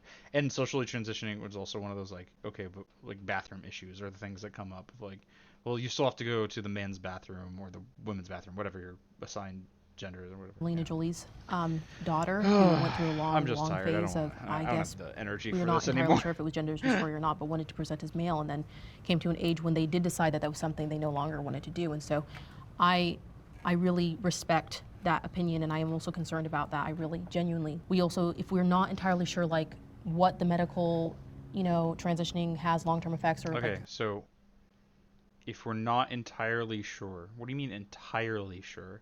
Do you mean we have an idea? Because we do have a pretty good idea of what the long-term effects of this medicine is. But entirely sure, if you mean like, oh, there's no uncertainty at all, like, well, that's just not how medicine works. the medicine itself, on brain development and all that stuff, I think we should just be very wary of letting children transition, even if it is with medical, teams, because as you said earlier, science is constantly a changing field. I still lean very much towards the middle, but I think if I had to pick, I lean right now a little bit more on the conservative side. And I think the point you made about how we just don't know really like the detransition rate, transitioning as a process, medical transition, also social transition, and you're absolutely right, in 10 years from now, someone's experience might not be the exact same. I'm not saying that that's the case for everyone. I'm saying that that's probably still not even the majority of people, but I do think it's still a significant amount to take into consideration. There's still a lot that maybe we just don't fully understand, and I think until we get to that point, I'll just err on the side of caution, at least. That's how I see it. Okay, yeah, this is like, I don't know. People push this all the time, and that's probably why he's thinking this way. It didn't. I don't think it generated in his brain, but people say this constantly of like, until we know everything. We're never going to know everything. We're never going to be completely sure. We have the best information at the time. And like, yeah, if in 30 years we found out like suddenly every trend that we've ever seen in these studies is completely wrong, then yeah, we can update our understandings once we get better information. But to say like, wait until we have all the evidence, we will never have all the evidence. There's always more evidence. Clearly, we all have our own biases, and hopefully we can consider all these different personal experiences as well as statistics. So, thank you. All right. Well, that was fun. I think I'm gonna try not to do too many of these, because while they're interesting, I am noticing that they get a little bit boring when we go over the same topic again. Like, how much did I really have to say about the conservative stuff, other than like they're lying to you? The things they're saying is just charged language and bullshit. There was some interesting stuff, but I think we're gonna stay away from the middle grounds going forward unless we find something on like an interesting different topic. So, but I do like them. They're fun to watch, and they're interesting to go over, especially because it's a different kind of look at debate stuff. It's not really a debate, but it feels it like presented like one. You are supposed to at least a little bit argue your position and convince people through that argumentation. So I don't know, it's neat. I wanted to do a debate review, but as I say, I got stuff to take care of, so we're gonna do that. Make it up to you. We're gonna do a debate review tomorrow. We'll figure out something interesting to go over. We've had this come up before, but I haven't mentioned it in a while. If you have any suggestions on stuff you want me to go over, we can take a look at that too. I say we, the royal we, the royal we. But no, yeah, I can look over stuff if you have. If you want to send it my way, I am very interested in stuff that I wouldn't necessarily find, but would find interesting. So please feel free to shoot that information over to me. You can do that, chat, comments, or in my Discord. Don't forget, of course, support the channel. Follower goal is right over there. I've been considering moving off of Kick, so maybe that follower goal isn't going to be relevant going forward. We'll see. But also on YouTube, like, comment, subscribe, all that good stuff. Tell your friends. Yeah. And if you want to join the Discord, there's a link to that basically everywhere. Channel description, video description, Kick page, whatever else. Well, thank you all so much for watching. I hope you have a great rest of your day, and I will catch you next time. Bye.